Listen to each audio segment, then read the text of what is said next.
All right, and 3, and 2, and 1.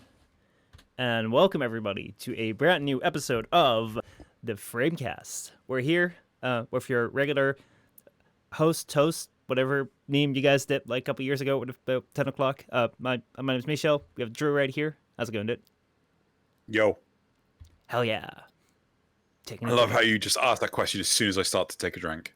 Yeah, that's always the tasks of the person that starts it off. Always looking at his guests, looking at like whether he interprets what he's saying, whether it's like whether I'm going on the right track, and then asking you a question the most inconvenient time for you because that's funny.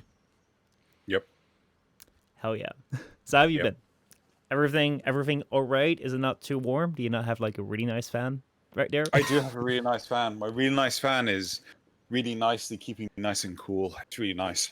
Oh man, like I've been having like a lot of problems with like the heat as well, and then like yesterday, or was it yesterday? I think yesterday you came around. We were talking. You were like, "Hey dude, like you should probably like put up a fan or something." I was like, "Yeah, I've never really done that, but like how much will that help? Like it doesn't really cool the air." And I just put it up right here, and it's just like I'm catching the breeze. I'm like, "Oh my god, this is so good." Yeah. I'm pretty glad about that. So yeah.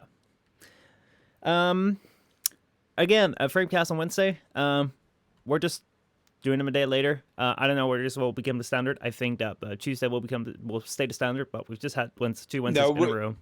Tuesday is the standard. Mhm. It's just like sometimes my life is just so chaotic with work. My sleep is really disruptive and things like that. And I just asked Michelle's like, I'm really like fatigued. Could we please do it tomorrow or something like that? And typically by the next day, like I've been so sleep deprived, I go to bed really early Tuesday night, and I'm perfectly fine on the Wednesday. I keep on thinking about like, so last time I asked you to postpone it, I was like, you know what? Actually, we won't postpone it. We'll be fine. However, right on later that day, I had a meeting. I was like, I just kept on falling over my words. I'm so glad we postponed it. Yeah, I mean, actually, there's even a better reason why this time I'm really glad that like we're doing this on a Wednesday. And this has to do with something that you tweeted last week. So last week, you and Laws were apparently talking about hats. What was going on with that? Like you tweeted something out. What were you talking about?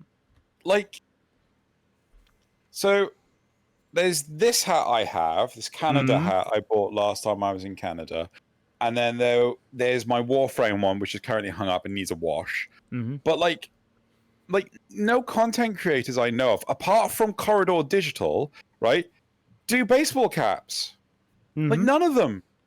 I don't get it. I don't know why. It's so weird because like I went to Boston like last 2018. I got this like Boston cap with like Fenway down there. It's a really nice thing. And like I wear it quite a bit.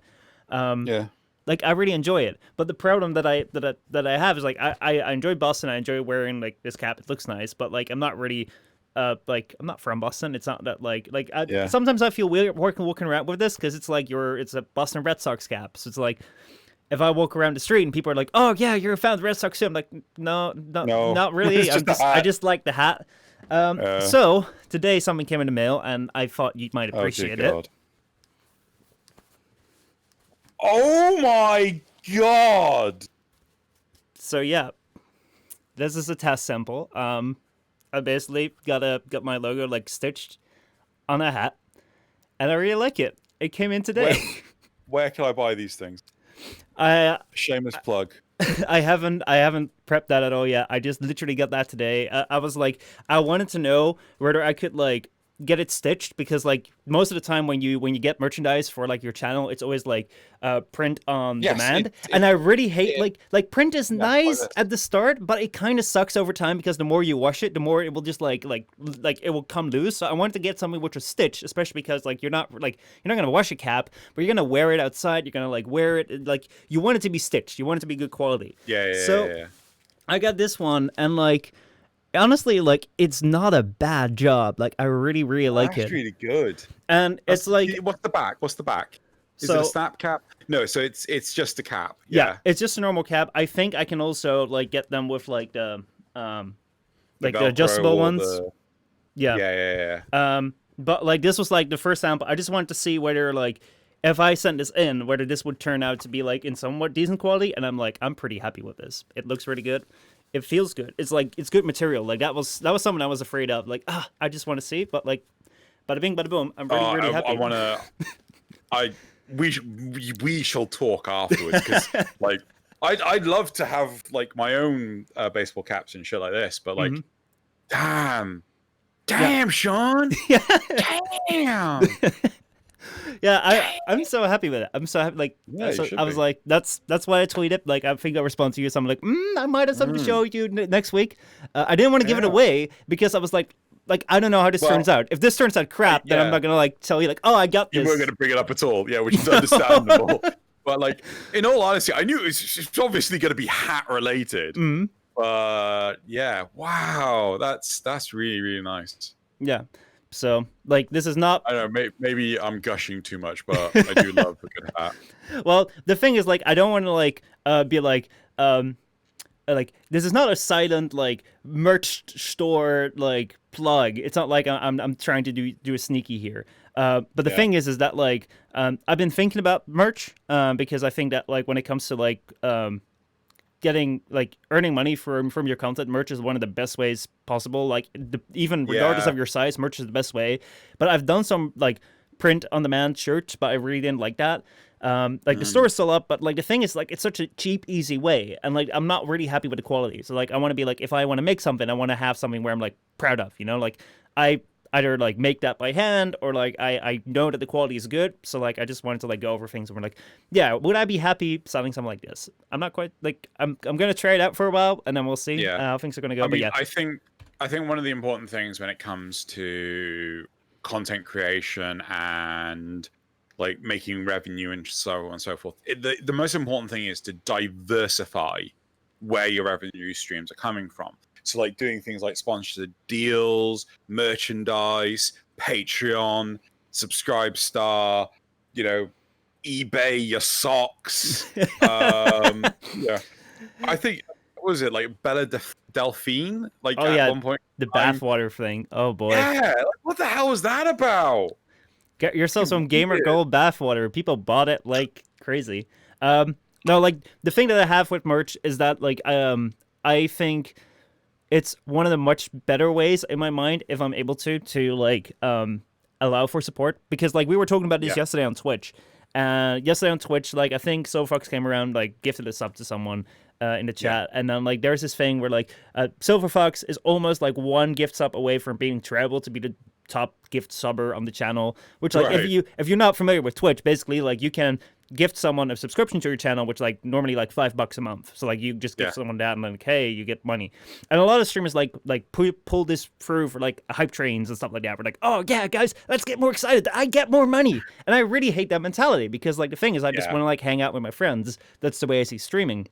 And like but what's the fun for you that you give me money? Like, why should you get hyped about giving me money? So I think that transaction is a little bit weird. I can understand though the argument of like, hey, you're getting free content, so like if you want to like give something back, I really appreciate that. But I think merch is like even better in a way where it's like, hey, like you're spent money to support a creator, but at the same time, like you also get a physical thing back. And it's like, maybe it's more expensive than like if you were to just buy it outright, but hey, at least you get like a physical thing, which is like, hopefully, if the creator's responsible, good quality. So yeah. Anyway. Let's take a look at what have you played last week. What have you been doing up? What have you been going on about GTA 5? Have you been playing more GTA 5? Minecraft? Crap, what have I been doing? I did some gross. I did some. You did some gross stuff. Actually, we don't need to go into gross stuff. No, I just hit your belt. Oh no, that's just. I mean, now you brought attention to it. Now we got to discuss it. Now we got to discuss the situation. No, okay. Oh boy. Okay, no. What have you played? Portal 2 for the next gaming and chill. That was a little like impromptu gaming and chill. Then Control on Epic Games Store. Loving that.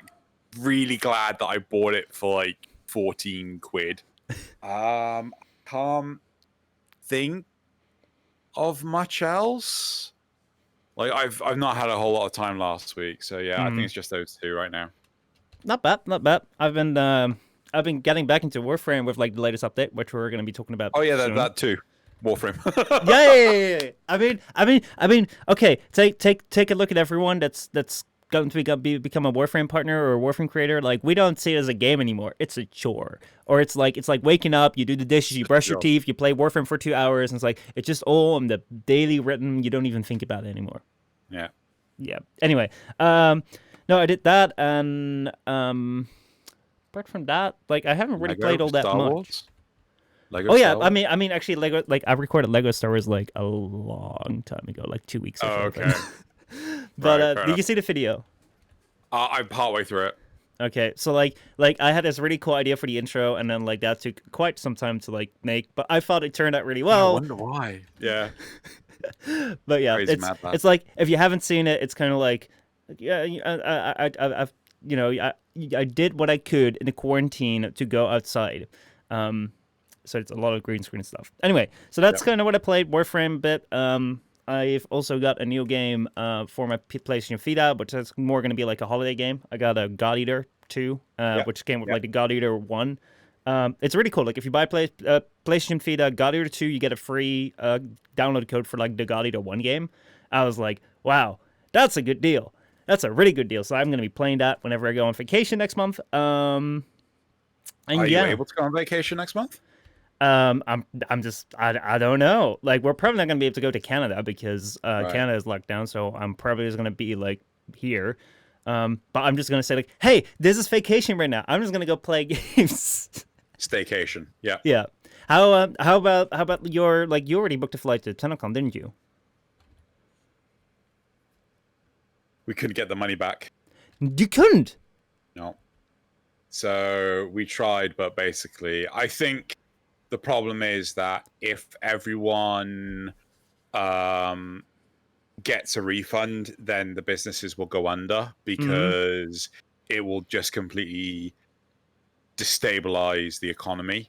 And I can appreciate that. So what they have said is they'll allow us to reschedule our flights for like the following year, but it sounded a little bit dodgy, so we'll see what happens with that. Did you not get something like a voucher or something where it's is that what I I'm know? not entirely sure. I'm not the one dealing with the flights or anything. I think they said something along the lines of like, you just need your flight number, and it's like, why isn't it a voucher? So it just feels dodgy as shit. Yeah, I mean, it's like, I can very well understand the situation where like airline companies cannot pay out everyone that booked flights with them over the last half a year or year. Then again, like, you booked a flight, now you're literally not able to go because like the borders are closed. Like, there's no way. It's not like you don't like to go, but like, you can't. The problem is the border is open, right? But you have to be in quarantine for 2 weeks either side. So a 1 week holiday becomes a 5 week holiday, and no one can book off 5 weeks in a row. Well, I think I also saw that Canada, the USA, and Mexico are extending their closed borders until like the 21st of July. So wow, that's like, I mean, like that's the thing. It's like, if the borders would be open, you'd have to say in quarantine. Like, the airlines could still say like, well, that's not our fucking problem. You go deal with that. Which would be really shitty. So like, I'd rather have the borders be closed and you don't have to be in quarantine. But it's still Corona, still being around, not really being great. What is great though is community comeback. We got a comment.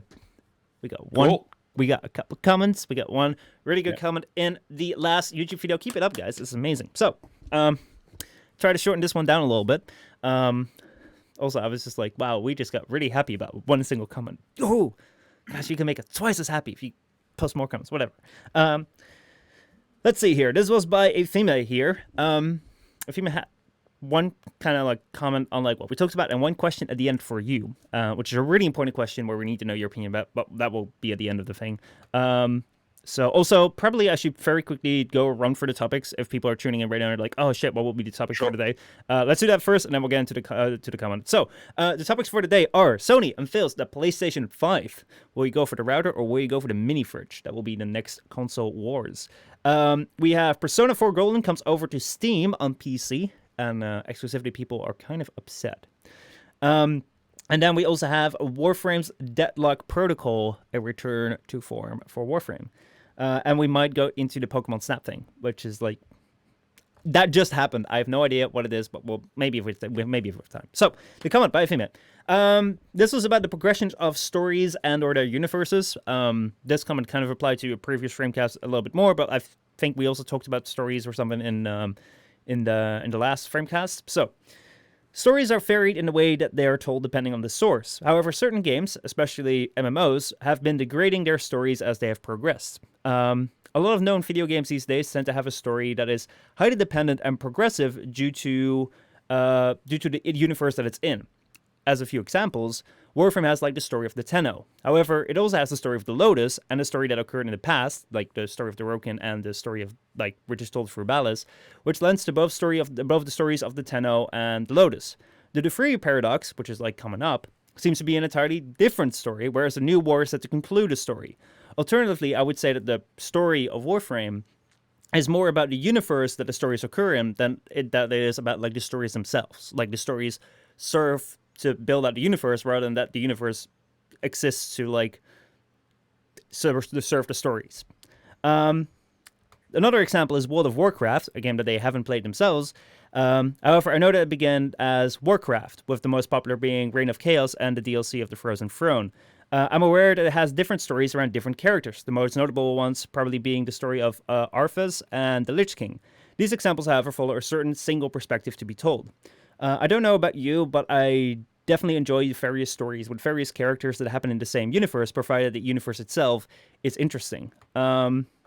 A couple of interesting examples are like the works of Howard Phillips Lovecraft, who wrote many books and poems and created cosmic entities which fulfill the existence atmosphere of a single universe. Star Wars, of course, which has like many comic books and movies of not only the Jedi, but also many other different characters. Warhammer 40k, which also has a lot of factions within those factions and so characters to enthrall the tales of the universe that everything occurs in. And then you have games like Diablo that have an advantage of like telling the same story but with different characters, events, etc. to progress the story due to it releasing as separate games. Skyrim, similar to Diablo, has books to read and non-canon quests that help you learn more of the story, and Skyrim in itself is part of the larger universe of the Elder Scrolls. So now, with that as context, the question here is, how should games like Warcraft or World of Warcraft, which are like MMOs, approach their story development?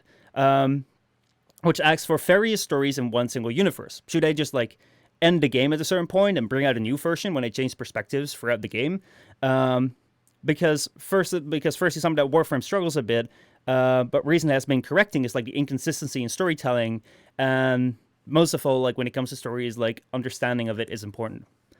So one of the biggest issues that I have come to become familiar with when it comes to Warframe or even name of the game, World of Warcraft, is retcons. So in World of Warcraft, Warcraft 3 specifically, there was a campaign mission where you had to go through, Hellfire Peninsula in Outland and turn off loads of dark portals because it was destroying Outland.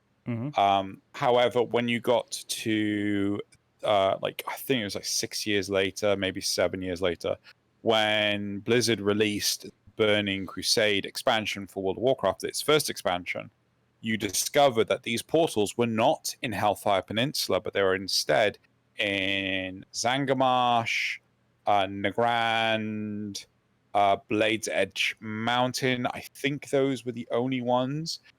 And as a result, stuff gets retconned.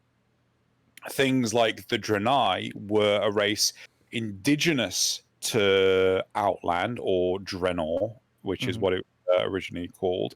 However, they decided, again, to retcon it. So the Draenei were not from Outland. They were from a planet called Argus, so on and so forth. And as a result, these retcons get really frustrating.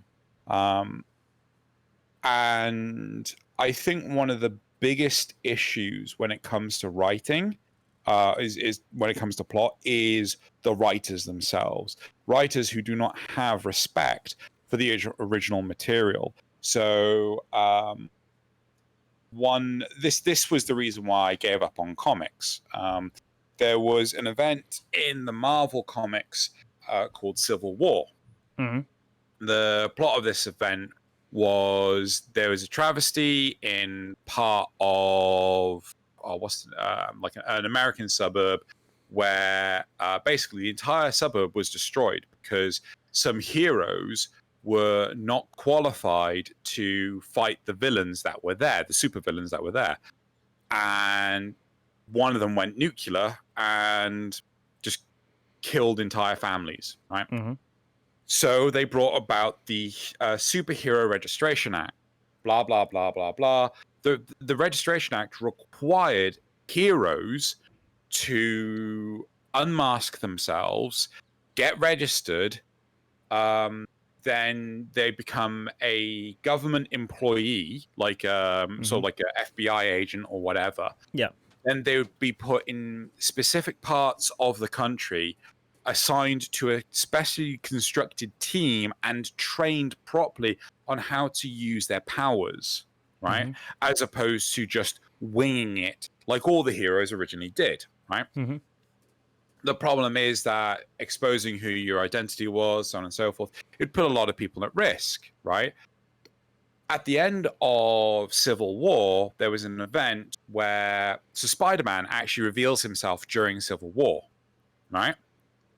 He, as a result, Aunt May gets killed.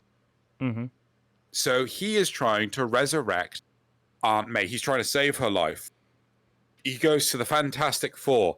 They can't do anything. He goes to the Shi'ar Empire. They can't do anything. He goes to Doctor Strange. He can't do anything.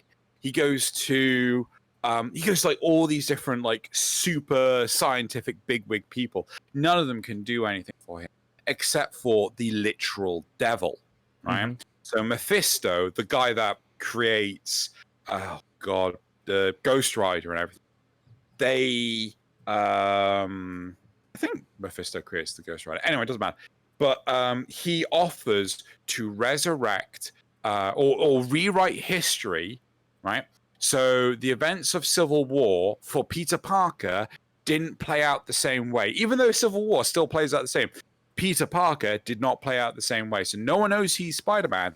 And Aunt May gets to save her, gets to continue to live. The devil offered him this deal on one condition, that he is no longer married to Mary Jane Watson, right? Yeah. Now, why am I bringing this up? Normally, when the devil wants something, the devil wants your soul, right? The reason why he went for the marriage of Peter Parker and Mary Jane Watson is because the author, the writer that took up the mantle after the activities of One More Day, of Civil War, hated the fact that Peter Parker married Mary Jane Watson and not Gwen Stacy, even though Gwen Stacy was fucking dead, right? So he, did something to irreversibly retcon the events that he did not like. And that's what I mean. The disrespect of past writers' work, right? That is often what leads to stupid stories. Look at Star Wars, right? No respect to the canon there. Mess of a sequel trilogy. Look at Picard. No respect to the canon. Mess of a series, right? Yeah. It's neat. Like the whole concept of stop ruining my childhood can pretty much be boiled down to writers not respecting the original books. Yeah. That is the potential problem for games like World of Warcraft, like Warframe. How I would personally address it is this is the end of the events of this. Get fresh blood in, get them to start again, sort of thing. Get them to write the events of Warcraft. So Warcraft 4, get them to write the events of Warframe 2, because of they will need a fresh slate to start from to prevent this disrespect. So would you be in favor of like a game like Warcraft or like Warframe? Let's take Warframe for example, saying like at some point, okay, we've told our story here. We're gonna end here with Warframe, and we're gonna go on to make a Warframe 2, which is set in the same universe, but like it's a completely different take, and we're gonna like there's gonna be a new story again. I'm fine for that sort of thing. Like I always felt that it's the most important thing in the world to just constantly have a ongoing narrative. Like World of Warcraft can never end. No, World of Warcraft needs to bloody end, because they've quite clearly given up on the plot. They don't care anymore. They're retconning things left, right, and center. Fuck, they put time travel in it. When you put time travel in it, you know you've got a fucking problem. Right? I know. No, I know that. I'm not. I don't want to spoil. So, hold on. Yeah. I want to say I do not want to spoil anything for anyone that has not done the quest for DeadLock Protocol. Right. So I'm just going to highlight that. Yeah. But often, right. The only game that I know, the only game franchise that I know of that did time travel well was the Legacy of Kain franchise.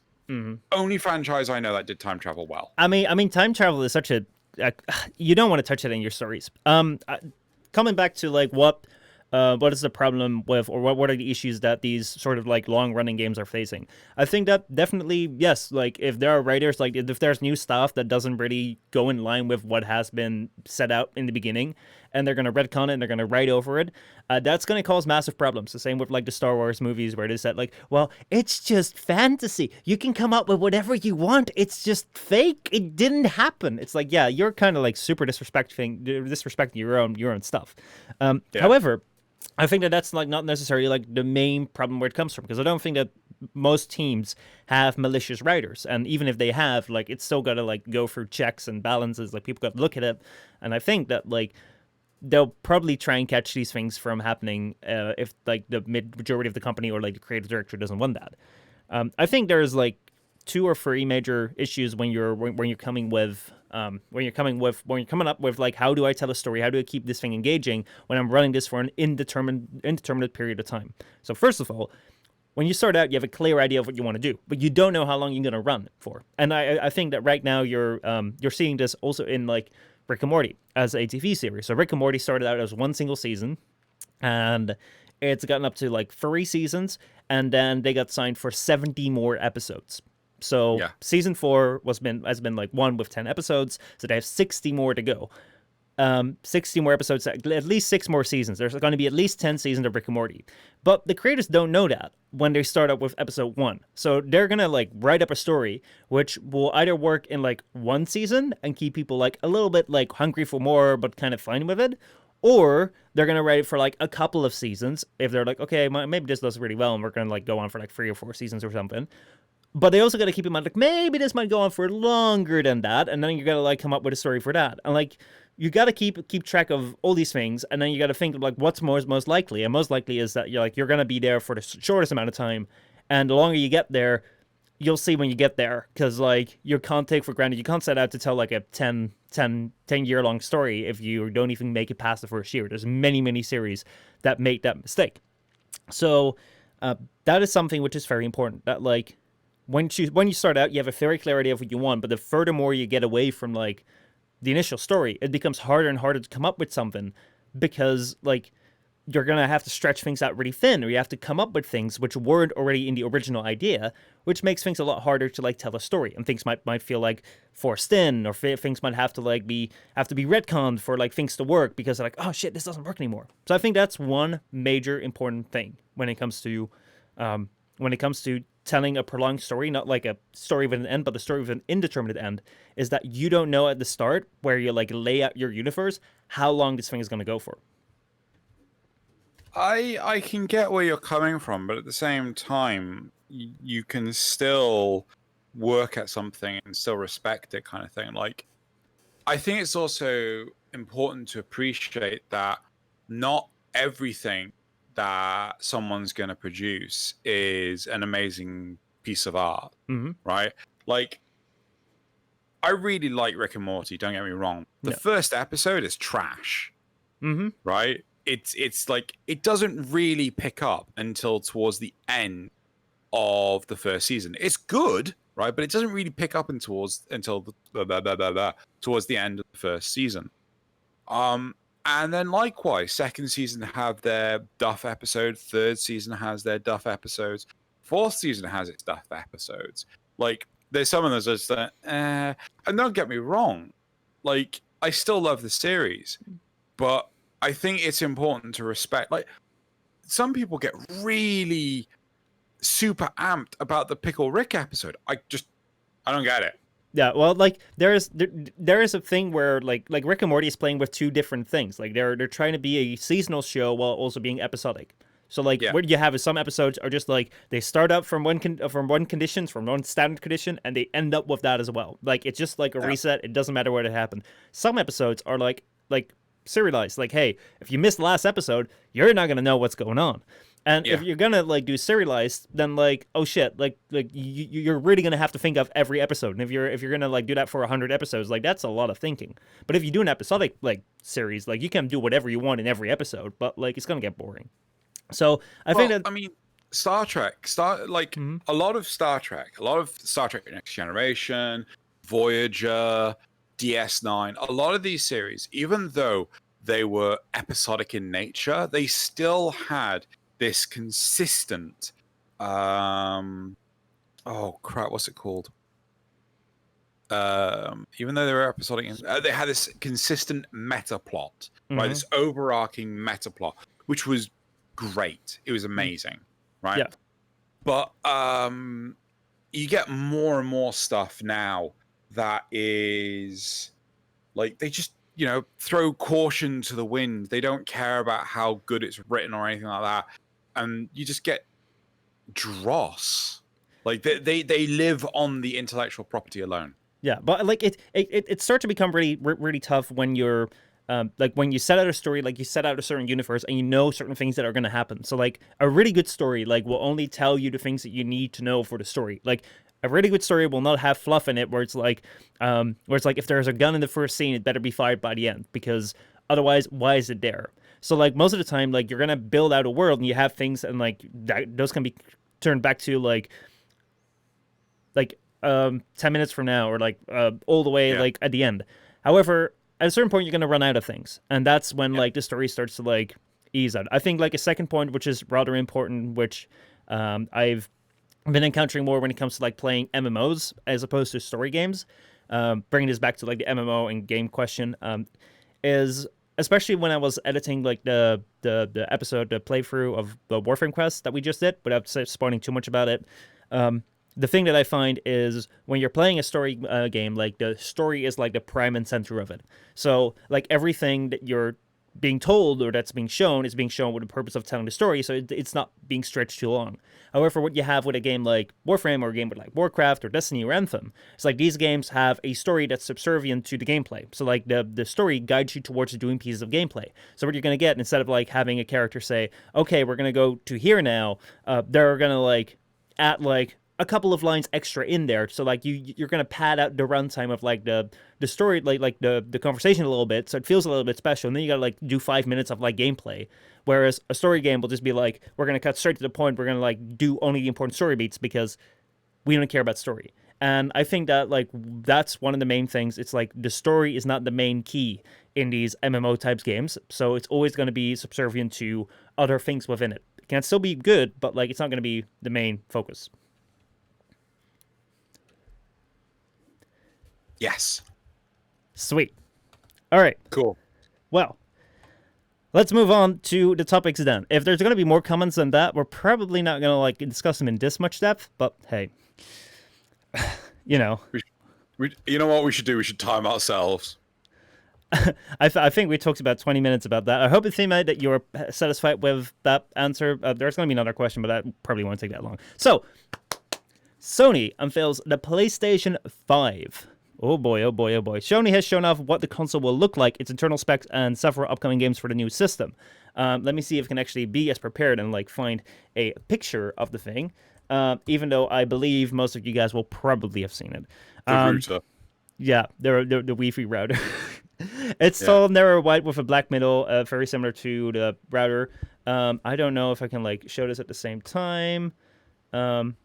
Let's see if I can get like the two side by side. What? I will happily fill in while you're. Yeah. But like one thing I do not understand is like why do people call it a router? You don't go on a route. You go on a route. You plan a route. You don't plan a route. We call it a router here. Like everyone calls it that. Curse you, American. No, I'm Dutch. Sorry, everyone calls it a router here too. You're speaking American. You know you are. You in your American accents. Oh boy. Right. Okay. Cool. So yeah, here we go. We have the router. We have it right here. So what they have is like they have the slim, like the digital version and the disc version. People have been all very, very much. Ooh, that's some thick looking disc. It does very much look like they were like, yeah, we're probably just gonna add in like a disc. Let me just like put it down there at the bottom. It'll look alright. That's what it is. Overall, I quite like the aesthetic. I was afraid it was going to be like very boring, like dull boxes this console generation because there were going to be more computers. Both Sony and Xbox have been rather surprising. How about you? I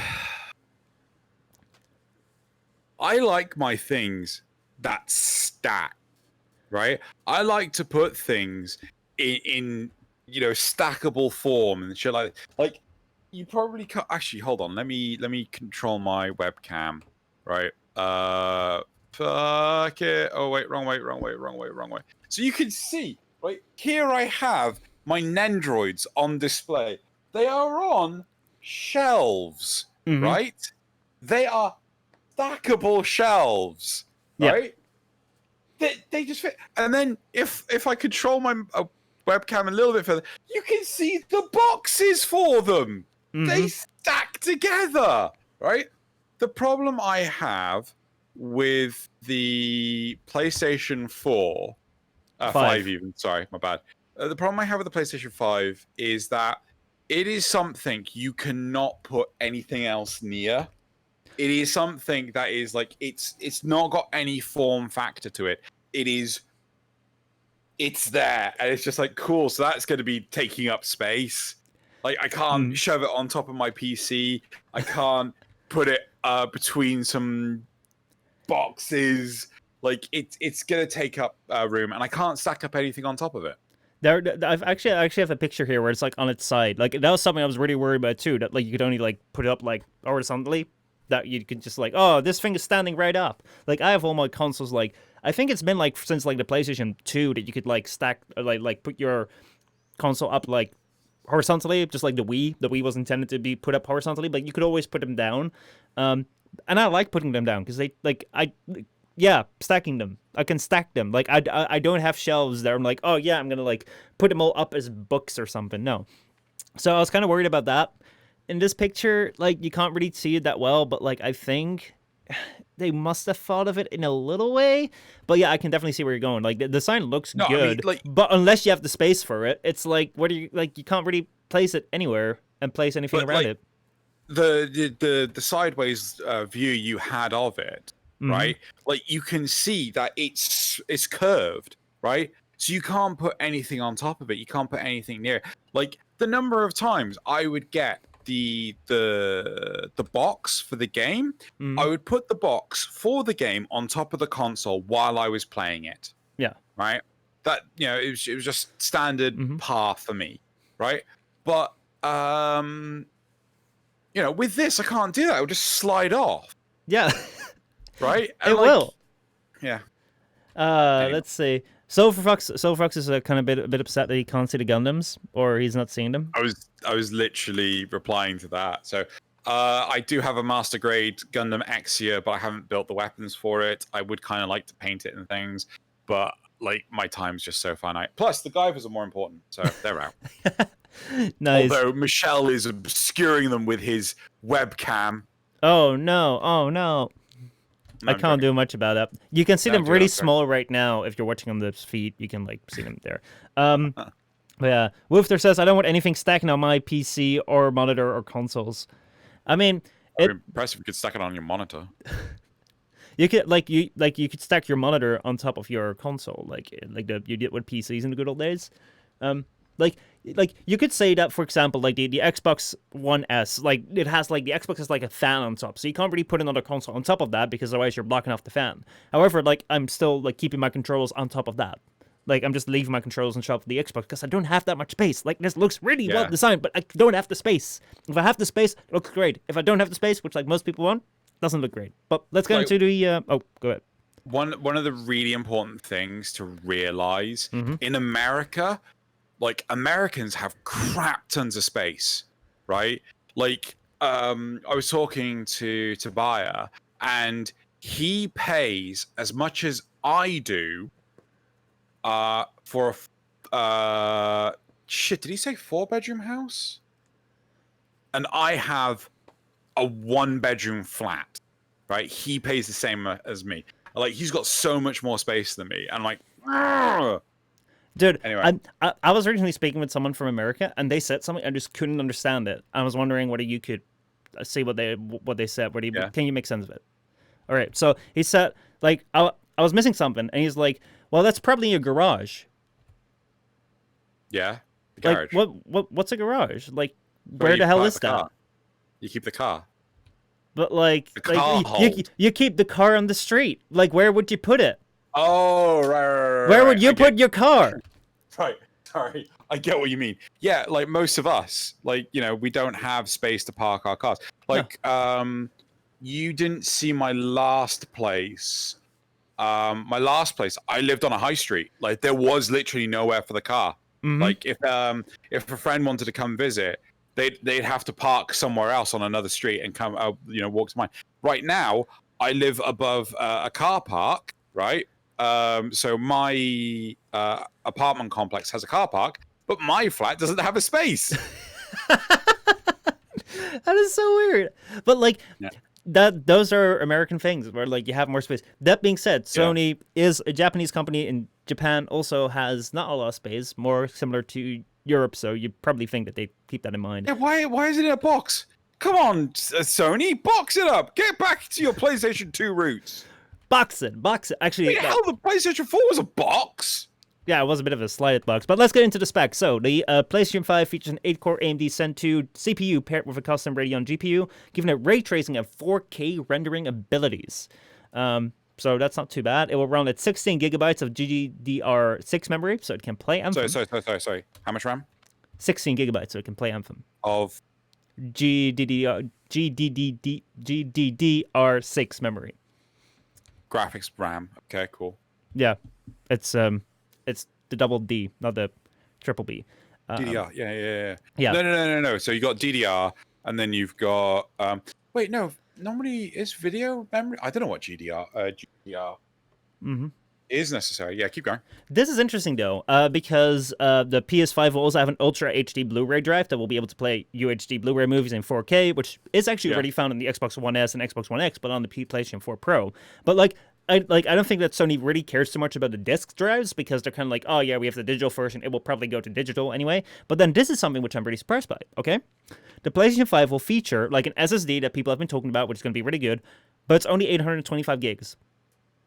And why do I say only 825? Because like if you download Red Dead Redemption 2, it's going to be 150 gigs for an install. Call of Duty like the new Call of Duty thing, it's over 100 gigs. Like you're not going to be able to fit that many games on this. It's just like going to be at most like 4 or so, and then you're gonna be done. And like if you have the old digital version, what are you gonna do? How much? Fuck it. Hold on. Sorry. No. Hold on. Right. You said 100. Red Dead Redemption 2 is 150 gigs. I'm doing some crude maths here.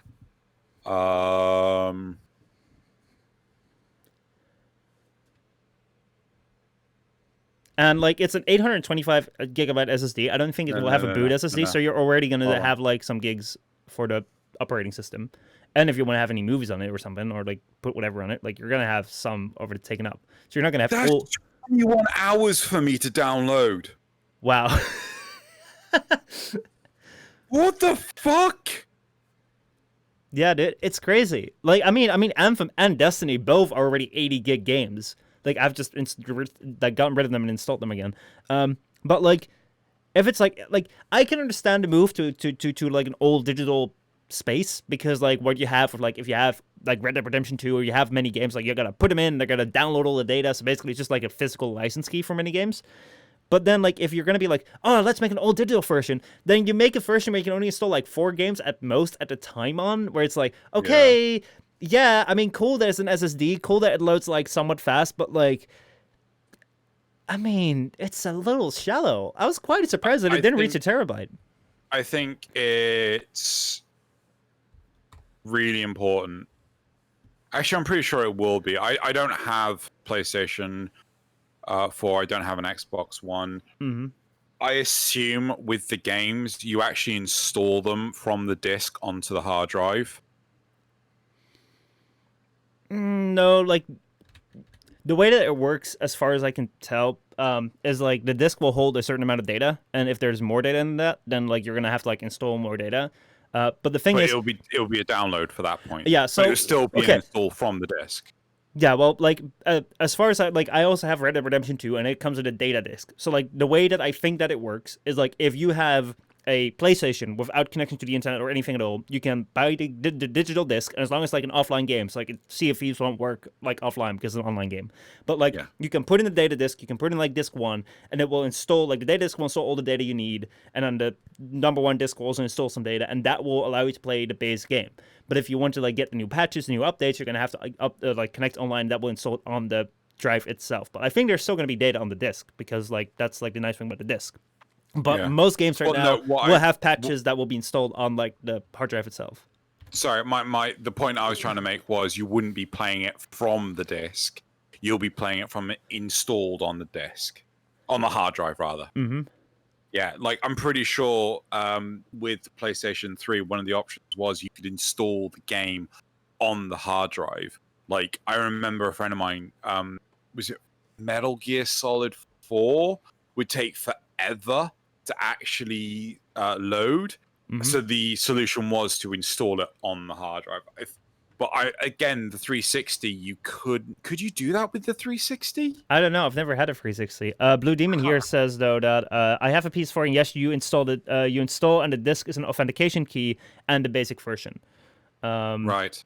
So it's pretty surprising that they aren't talking about modular storage. I should be able to plug in more space. I don't know how well they do with like external hard drives. I mean, I can imagine that they wouldn't want to advertise like, oh, you can just plug in your USB hard drive in here if they want to like advertise their super fast SSD. Then again, it's like, hey, you know, I could do that with a certain modified Wii. Like I've seen people have like hard drives hooked up to their Wii so they could like download Wii games on, or like put Wii games on there, put the files on there so they have more storage.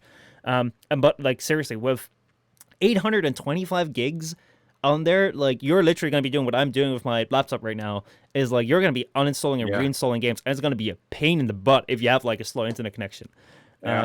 So that's something that I was really surprised by, because like, yes, I'm not the biggest fan of like all digital. I really like having a physical disc, but then like, okay, if you're going to be like, oh, let's go all digital, then like at least go for a terabyte.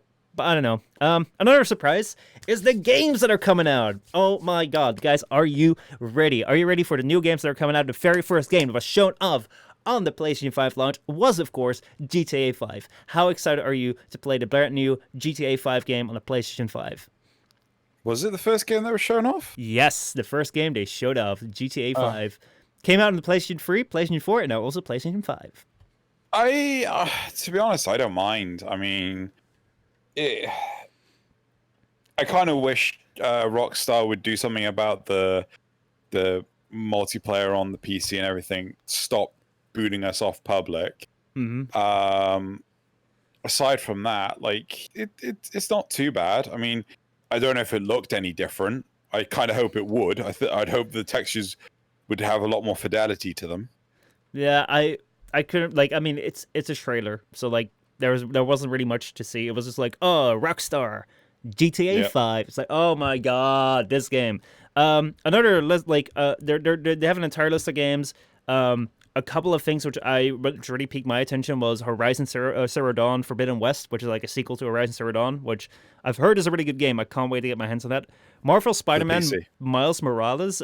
So like the Spider-Man game, like it looks very much like the trailer I've seen. It looks very much like the Spider-Man game that like recently came out. Then we have Gran Turismo 7, NBA 2K21, Ratchet and Clank Rift Apart, which also looks pretty good. Resident Evil Village, Demon's Soul, Deathloop, Hitman 3, Little Devil Inside, Solar Ash, Bugsnax, Astro's Playroom, Upworld Soulstorm, Pragmata, and Returnal are some of the titles that have been announced. I think the only title that I have any particular interest in is Oddworld Soulstorm, because I played Abe's Odyssey and Abe's Exodus to like high heaven, right? I loved those games. I never played Munch's Odyssey or Stranger's Wrath because I didn't have an Xbox, the original Xbox. So I didn't get to experience those. There we go.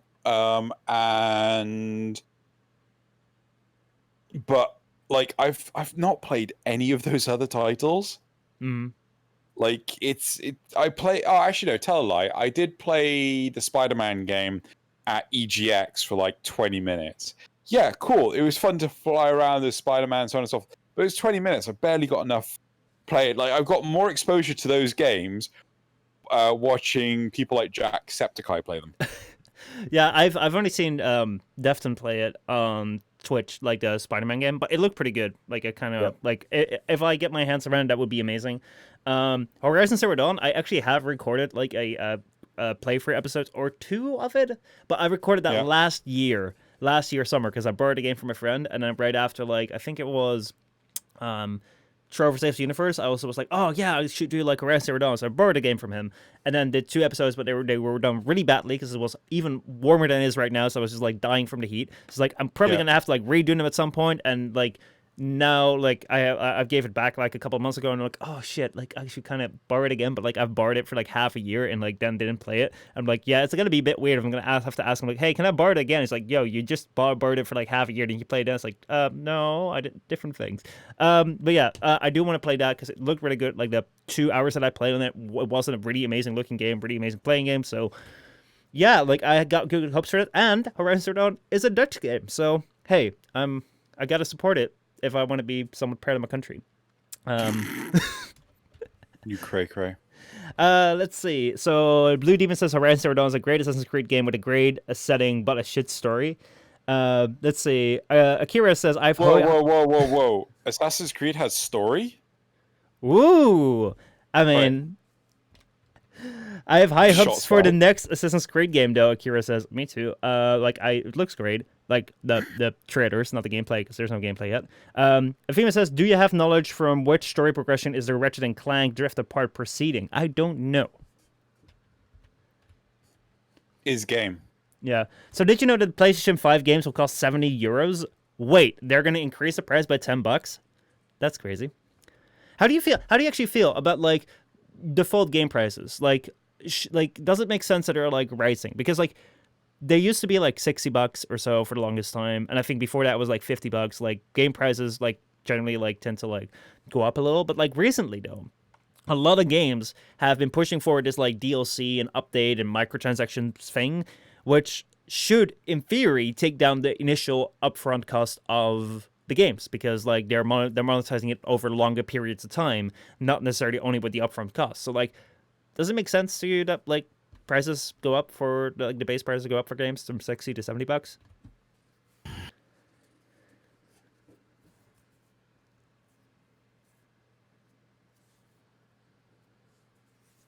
No. I think this is something that if I can be like for real, one of the most important things that people should be aware of is the rate of cost inflation, right?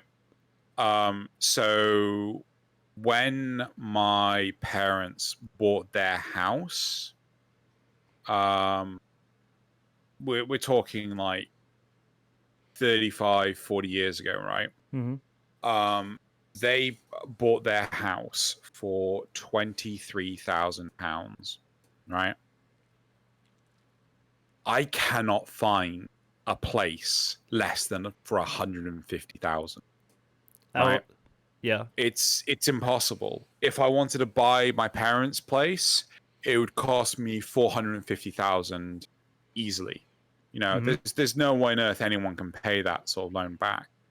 And pretty much everything is going down this train, right? I don't like making this so heavy-handed as a topic, but I used to buy a lot of games, right? You know, I had a lot of Xbox 360 games until the majority of them were stolen. My home was broken into, and literally all they stole was the Xbox 360 games. What? Nothing else. What? Literally nothing else. Not the computer, not the money, not the TV, nothing else. Not even the Xbox itself? Not even the Xbox itself, right? The cheeky fuckers had turned on the Xbox and stolen the game that was in the Xbox. What right? the fuck? Yeah. So it was obviously kids. So they broke into the house. They trashed one of my housemates' rooms, right? And the sad truth was that one of my housemates was actually in the house, but he was so stoned he didn't realize what was going on. They threw a brick through the window, right? And he thought it was some metal shelves falling over in the bathroom, right? Broken glass compared to metal banging. They sound nothing alike, kids. He was so stoned, and he said, if they've stolen anything, I'll pay for it. And like I said, look, they've stolen all these games. How do I know that you ever owned those games? Full of shit, right? That like absolutely sucks. I mean, like, if you don't have the money to pay that up, it's like just don't offer it. Like, if you're gonna offer it, like, god dang it. But my point is, back then you used to buy a lot of games, right? Games would cost 40 quid a pop, right? And then when a big title turns around, like Elder Scrolls Skyrim, and it ups the monetary value, right? So like I think Skyrim sold no, most of the Xbox games were like 30 quid each. But then Skyrim came around and they would it charged 45 quid, right? And then all of a sudden all the games started charging 45 quid, right? As soon as one game can do it and sort of like get away with it, everyone else that sets a precedent and everyone else will buy it. Yeah. Right? Soul Calibur 6. I love Soul Calibur, right? But in order to actually get all the characters, it was 75 quid. I wasn't prepared to pay that. No. Not a chance in hell. Waited for Steam's Christmas sale. Came down to 50 quid. I bought the whole thing for 50 quid, right? 25 quid off. But still, that's 25 quid. That's like, imagine how much food that is. Yeah. So, right? That's at least a week's worth of shopping. So the thing that I feel when it comes to game prices and like digital versus physical sales is that I feel that there is a trend going on, like the inflation trend is always kind of going on. But on the other hand, like the trend that you see going on in like especially with like the paid live services games, which there are some drawbacks to, which I've already discussed. Like it doesn't really conclude. Like their goal is to keep you playing instead of like giving you an enjoyable experience first. Their goal is to keep you playing and entice you to do the microtransactions. But what you see there is that especially Warframe has been a big push to free to play. Like we see Destiny has gone free to play. We see Anthem. I think it's dropped down a lot in price. I wouldn't be surprised if that goes free to play anytime soon. Division 2 went to $2 or something recently. Like like I think that when it comes to like if you have these games where like there are live services and you have like microtransaction in them, or like even if there aren't live services but you have microtransaction in them, it's more beneficial for you to lower the price so that people can get in and like start paying your microtransactions or whatever you want them to do. I think that there's a trend going on there, which is pretty good in a sense. It is good with an asterisk because, of course, a lot of these practices that are put into use are very like psychological. They're very much trained to like trick you into like playing more, spending more, that sort of stuff. However, if you can resist that personally, if you can play, which I've seen many times people do, and me myself included, have done that for the longest time with Warframe and continue to do that with Destiny. You can play these games for free. Most of these games you can play for free because you pay for like convenience. And at that point, like it's a hell of a bargain to play such a game for free. That is really, really nice. Now, what you're also seeing on this trend of the thing where it's like, hey, you know, you're seeing more games coming free to play. Epic Games, I don't know where to get the money from. Like, I know where to get the money from, but I don't know what their business model necessarily is yet. But they're handing out a lot of free games, which is a great thing. But you're going to still see, on the other hand, you're going to still see, like, prices continue to increase. Now, what does this have to do with digital and versus physical sales is I really like it when, like, if a game is past its prime, like if it's past like the hype, like most of the time you're either going to be able to find them in bargain bins or, hey, a friend of mine like got Horizon Zero Dawn. I can borrow it from him. Maybe like that's like in the box it says it's not legally allowed, so we're not going to like recommend this as our brand. But as me as a person to you, like you know that if you got a friend, you got a DVD, you got a game, you're going to be like, hey, check it out, you know? Check it out. So like that's something that I really like about physical like sales or physical thing. Buy physical like games because like most of the time they can go for lower price. You can even buy them secondhand. Like secondhand games can go like for really like they're really good most of the time. Digital sales, you can't resell them, and most of the time like you're really like you're dependent from like what the game developer wants in order to set the store price. So yeah, those are kind of two things when it comes to prices. I think I mean, yeah, when it comes to inflation, it's going to go up, but at the same time, like, I don't think it really deserves to go up. Like, once games become $100, like, this is closer to $100 now. That's insane. Can you imagine games for $100? Fuck me, that'd be insane. But I think the big thing, like, as weird as it sounds, I like to measure things in sandwiches, right? Like, how much food can I buy for the price of me buying this game? Yeah. Right? And like, you know, how many weeks will that quantity of food like keep me going for? Yeah. So if you know, let's do it. Let's do a little bit of maths. Let's come to Google calculator. Let's do a little bit of maths, shall we? So if I was to buy, actually, I could probably tell you off the top of my head now. So if I was to buy a £60 game, right? Say at £3 a sandwich, right? That's more than I thought it was. That's 20 meals, right? Yes. That's 10 days of food, right? Yeah. What the fuck? It's crazy.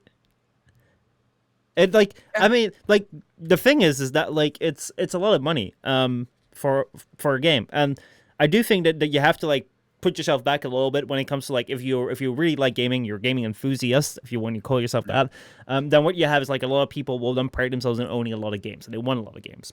If I look back at like when I was a kid, and if I look at like the consoles I had like the PlayStation 2, I had Nintendo 64, I had Nintendo DS, the Game Boy Color, and I only had like a handful of games for them. Like I never had more than 5 to 10 games for each of these platforms. And now what I find, because like I'm more into like the streamer space and the gaming space, and like, oh yeah, let's keep it, like I already know, like if I look at like the PlayStation 5, I'm like, well, I would kind of like to try it, like Horizon Zero Dawn, Ratchet and Clank, the Spider-Man game, like they sound cool. Like there's a couple of games already here where I'm like, oh, I'm already pretty much at my 5 games with the starting lineup when it comes to like the 5 games that I would own per platform back in the day. So it's also like a lot of people with like that aren't too much into game, that are more casual, will probably not be spending that much on games. They'll only have a handful. But at the same time, it's getting pretty expensive. And I think if you approach $100 mark, like that's going to be crazy. That's going to be about as much as consoles used to be. So yeah, like it's going up quite a bit. like I'm really curious as to how things will go around. I do think that like it's a good thing though. That you have these live service games like let's say Fortnite. Even Fortnite has something good because like whereas like 20 years ago, if games were $70, then like if little Timmy went to his mom and was like, I want to play games with my children in school, mommy would be like, hey, like I'm gonna have to buy this game for like $500, and I'm gonna have to buy like 2 times $100 or like $70 for worth of games. Like I'm not gonna do that. Money doesn't grow on trees. Now you can just say like, me and my friends want to go play Fortnite. That's free. I just need a console. They're like, okay, well, guess what? Just don't couple the credit card to it, and you're gonna be fine. The big thing for me, right? So I heard the price point for the PlayStation 5 was $600. Right? Mm-hmm. And to me, it's just like, you're fucking having a laugh, aren't you? Right? For an extra $400, I could make a pretty damn decent gaming PC. But could you do, could you do with these specs? Because like that's the thing I wonder about. Like if you look at this thing, like let's say a 1 terabyte SSD, how much is that going to run you? A Blu-ray. Quid. Oh, is that to 1 terabyte? 100 quid? Yeah, no, I literally bought one a couple of months ago. Okay, so 16 gigabytes of memory, like that's going to run you a couple hundred right now. No, it's about 100 quid. Is it? Do you remember I updated my PC back in April? I've been looking at memory recently. It's fucking goddamn expensive lately. Depends on which processor you're buying it for. Yeah, but I think that if you I don't know which exact AMD CPU they're using, but that's costing something. The GPU is going to be a couple hundred as well. So I would imagine that their build costs would be probably around the 400 if they're per system. The build costs, because they are actually they're not going to be using are they using an NVIDIA graphics card? No, an AMD Radeon GPU. Right. So they're using an AMD. They're going to be able to actually get this stuff for quite cheap compared to putting you're buying it wholesale. You're buying it to make it, so on and so forth. But it's not consumer prices. Plus, those companies themselves can make it for dirt cheap, right? The markup price on a lot of hardware is 300 to 500%, right? It's insane how much you are paying. That's just profit. Mm-hmm. I mean, it's the premium of having the system that works so well. I am quite curious though when it comes to the PlayStation 5, because the price point hasn't been revealed yet. These are all speculations. It might also just be cheap, cheaper, not 600 but 400, because what they showed with the PlayStation 4 is that they made up to for every, I think I'm not gonna get these numbers right, but I believe that it was for a launch PlayStation 4, per launch PlayStation 4 they would make on average $1,500 over its lifetime by people using PlayStation Plus and other PlayStation services, and they would make around $700 or something per customer that bought a PS4 over its lifetime. So they're making more money than just the upfront sale. So if they are making more money when people own a PS4 than when they buy them up front, it will be in their best interest to not spec them up too not price them up too high, because then you get more people entering it. But we're gonna see that. We don't know about that yet. Okay, so I don't know where I heard $600 from. I just googled it and people are speculating still $500, still bloody expensive. Mm-hmm. But yeah. I bought my PlayStation, no, not my PlayStation, my Xbox 360 for 230 quid. I bought my Switch for 240. Yeah, that sounds about right. Yeah. Switch is super expensive. Nintendo games are still expensive as fuck. They don't go down. Yeah. But that's that's the thing with Nintendo. It's like it's so exclusive, and I think that if you want to have the best bang for your buck, you gotta go PC. You gotta go build your own system. Yeah. But the thing is, like it's a convenience. It's like the Apple convenience. It's like the Apple tax. That's what you get with the consoles because you get a completely pre-built system. You don't have to think about any specs on it. You just get it. You put it in the disc. It works. The best thing about PC, right? PC Master Race, ignoring that shit, right? Mm-hmm. The best thing about PC is my last PC lasted me 9 years. I thought it was 10 years. I got the year wrong, right? Mm-hmm. It was it was 9 years, right? Mm-hmm. That's pretty damn good for a PC, considering most consoles don't last that long. Yeah, right? I mean, you know, to be fair, like it's all about like how much money you have to spend on it. I think that when it comes to the PlayStation 5 launch, I think that I will be in line to be buying a PlayStation because now that the PlayStation 5 will come out, that means the PlayStation 4 will drop in price. I will probably be able to buy the PlayStation 3 now for a decent price. So, and otherwise it will be PlayStation 2. Woohoo! Oh wait, I already have that. But yeah, don't buy it at launch. Like it's probably not going to be worth it. Yeah. But yeah, anyway, let's move on to the next topic, which has also gotten something to do with PC, the PC Master Race, because I've been saying a lot about this little guy right here, the PlayStation Vita. The thing that I love so much about it is that it had Persona 4 Golden, one of the best games, which I really, really fucking enjoyed on it. And now you have it too. For $20 on Steam, you can buy it for your PC.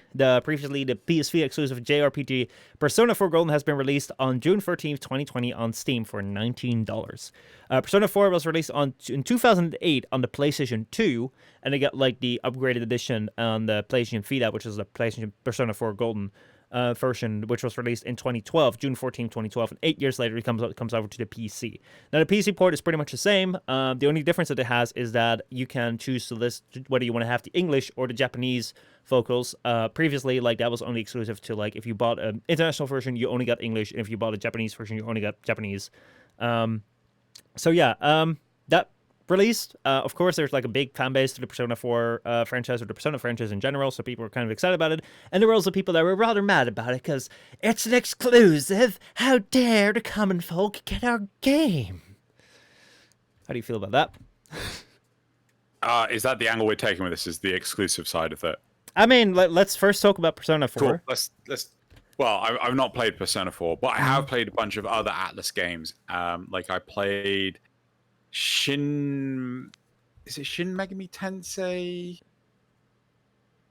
Crap, I can't remember what one it was called. I can't remember. Yeah, but no, I played a bunch of their Atlas games. I did watch the Persona 4 anime. I was watching the trailer for it on what's it called, Steam, and I was just like, this can't be Persona 5. I recognize these characters. This isn't Persona 5. I mean, lied to it. It says Persona 4 like bloody everywhere. This isn't Persona 5. No, it's Persona 4. I do like a lot of JRPGs. I do like a lot of Japanese themed games, only because Japanese original games. Only because they focus on the story and things, which a lot of Western games just don't give a fuck about the story anymore. Mm-hmm. Nier Automata is one of my favorite games. Like as soon as I started playing, I just fell in love with the whole premise, the whole concept, the combat system, everything about it. Except for 9S. Fuck 9S. And I'm not rushing to give Persona 4 a go. I know it's one of your favorite games. Mostly because I just don't have the time to do anything these days. Yeah, I'm an adult. I've got to earn my adult money to buy kid thing. Yeah. But I mean, I super share your sentiment because even like right now, I'm not gonna buy it on PC because I already got it on the Vita. And to be honest, I have not played Persona 5, and I so want to play that. But I really hope that at some point it's gonna be ported onto the Switch. Because I really like these games as like handhelds. Like the best thing about Persona 4, I bought Persona 4 Golden on a hunch. Basically, it was a day before I went on vacation to Canada. I was going to go to Canada like one of the first times I was flying there. Actually, I've been to TennoCon just like a few weeks before I'm flying there. But like it was like the second time I went overseas in a really short time. And I think Shai tweeted out like, "Oh, you should like Persona 4 Golden is just worth buying a Vita for." And I was like, "Well, fuck it. Let me just give it a shot." You know what? So I just bought the shit. Like when I got to the airport, like I turned it on and I started playing, and I was like, okay, this is really good. Because the thing is, like what you say, the story is so good. Initially, you got to get into it, and then it just takes you along with you. And like there are so many decisions within that game that you can make, where it's like it affects outcomes and stuff like that. It's so good. Like you're gonna spend a lot of time in it. You're gonna spend a lot of time like developing with characters, like developing relationship with the characters. You're gonna also spend a lot of time like battling, leveling up. You have like the interaction, conversation, story part of the game, and you have like the dungeon side of the game, and like both are really fun to do. But you're easily going to spend like 100 hours per playthrough, and I've played for this thing like 4 times. So like there's going to be a lot of time that you're going to spend in this. But I really enjoyed it. I could just like turn on the thing, play it. Oh shit, something comes by. I turn it off. I put it down, and I don't have to like worry about, oh, am I at a save point? Am I like, I just turn it off and I put it down. I'll come back to it later on. So that's something I really really liked about it being a handheld. So yeah, like I think they're really really great games, especially on handheld. But if you want to try it on PC, because not everyone has a Vita, get it on PC or buy a Vita, because it's actually worth fucking buying a Vita for, because like these things, they're not really that expensive anymore because they're kind of out of production, and it's kind of cool to have what will one day be an ancient relic of handheld history. And it's actually pretty cool. Like it looks pretty slick. Yeah, that is Persona 4. When it comes to the exclusivity, I think this game came out of the PlayStation fucking 2, like the original base game. It's like, come on. Has it not been long enough? Has this game not been out for 8 years on like the dead handheld console now? I really, really love that it's on PC. I think it's amazing. I'm still trying to find which one it was I was fucking playing. I don't think... One day. Wait. There... Was it just... Yeah, keep going. There are so many, like I'm not quite familiar with like the series too much. I know there's Persona 4, Persona 5, like this Shin Megami, like that's like the series. The Shin Megami Tensei is like Shin Megami Tensei, Persona 4, like it's kind of like Nocturne. That was the fucking one. Lucifer's Call. Yes, that was the fucking one. I have not played that, but hey, yeah, I'm gonna give it a shot. PlayStation 2 one. Vita can emulate PlayStation 1 and PS Portable. Yes, I actually have. I recently I got my hands right now on this year's game, which is going to be God Eater 2, and I got God Eater 1 came free with that game, like $30 for that game, $30 for God Eater 2 with a free download code for God Eater 1 from the PSP. Fucking amazing, great deal. That's going to be my new thing to play. Maybe it's good, maybe it's not. I'll let you know later on. But yeah, overall, I think it's good. I'm quite happy with it. I don't know where people are so hung up about, but hey, you know. Going to the whole exclusivity thing, I don't like exclusivity. I don't like it at all. Like, it used to not faze me at all, but so many games now are on just one platform. Yeah, okay, I'm still not going to buy your fucking platform. Right? I'd like to play Spider-Man on the PlayStation 4. I'm not buying a PlayStation 4 for one game. I'd like to play, you know, let's look at the PlayStation 5 titles, right? We've got what's called Oddworld Soulstorm, right? I don't know if that's going to be an exclusive or not. I'm not buying a PlayStation 5 for it. Spider-Man Miles Morales. I like Spider-Man games. I'm not buying a PlayStation 5 for it. Horizon Zero Dawn, right? I've not played the original. I'm interested, but that's coming to PC. Like, I do not see the value of making things console exclusive, right? And it's, you know, it's like the PlayStation. Sorry, no, not the PlayStation. It's the Unreal Engine 5 trailer. Do you remember seeing that? Like, they're going like, "Oh, check out this new technology that allows us to make terrain look more and more realistic," right? But developers aren't gonna fucking use it to the max, right? You're gonna put all this stuff in the engine that people aren't gonna experience, right? Like the fucking cool ass. I'm gonna find you that video. All right. You talk about your view on exclusivity. Right. I'm going to find you that video. So I think that there is a good side of exclusivity and a bad side. When it comes to Persona 4 Golden, like that's 8 years old. You shouldn't care about that. I think that there should be a time when things like get access on more and more platforms. That being said, I think that exclusivity allows for a certain kind of assurance of quality. So if you were to ask me, like, hey, would you like to have like the Spider-Man game on PC? I would say, hell yeah, that would be great. Would you like to have Horizon Zero Dawn come out on PC? Hell yeah, that would be great. But if you were to ask me, like, would you like to have a Mario game? Would you like to have Breath of the Wild on PC? Like, I would be like, I mean, hell yeah, but at the same time, like, it's a bit weird because, like, Nintendo games have never really been on different platforms. And why is that such a thing where you're like, wondering about? Is because, like, Nintendo's in-house games are oftentimes, except for the Wii U era, which we don't talk about, rather good. And the reason why they tend to be rather good is because Nintendo can develop, like, rather security for them because it's their own game and they're releasing that on their own platform. If you want to buy in that, you have to buy in their own platform. So, like, it allows them for a little bit more freedom. And I think that's what you see with, like, different characters of, like, different systems. Like, Nintendo really wants to place itself as like the family unit, so you have really good, strong family games in there, like the Mario series, but also like the Zelda series, which can be like enjoyed from like very young to very old. Whereas PlayStation is a little bit more like on the serious storytelling side. Like Sony will have a lot of really, really good storytelling games. Last of Us 2 coming out. We have like Horizon Zero Dawn is a story game. Like the JRPGs on the PlayStation Vita are also all Sony story games. So I think that that's really like they have more freedom to do that because like that is also the way that Sony kind of like identifies themselves. And then you have Xbox, and Xbox kind of does the Gears of War thing, which is kind of weird. But they also do Sea of Thieves, which is kind of fun. But it's like it allows a platform to have like a certain form of identity, and because of that, be more securely and like provide games of better quality because they're like, okay, we're keeping this exclusive on our platform so they can invest more into it.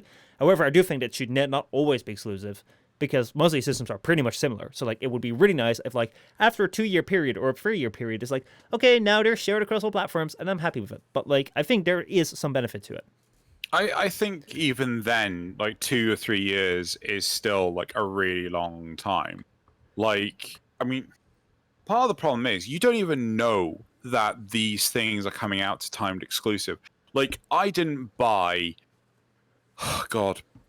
Borderlands 3 because it was a timed exclusive for Epic Games Store, right?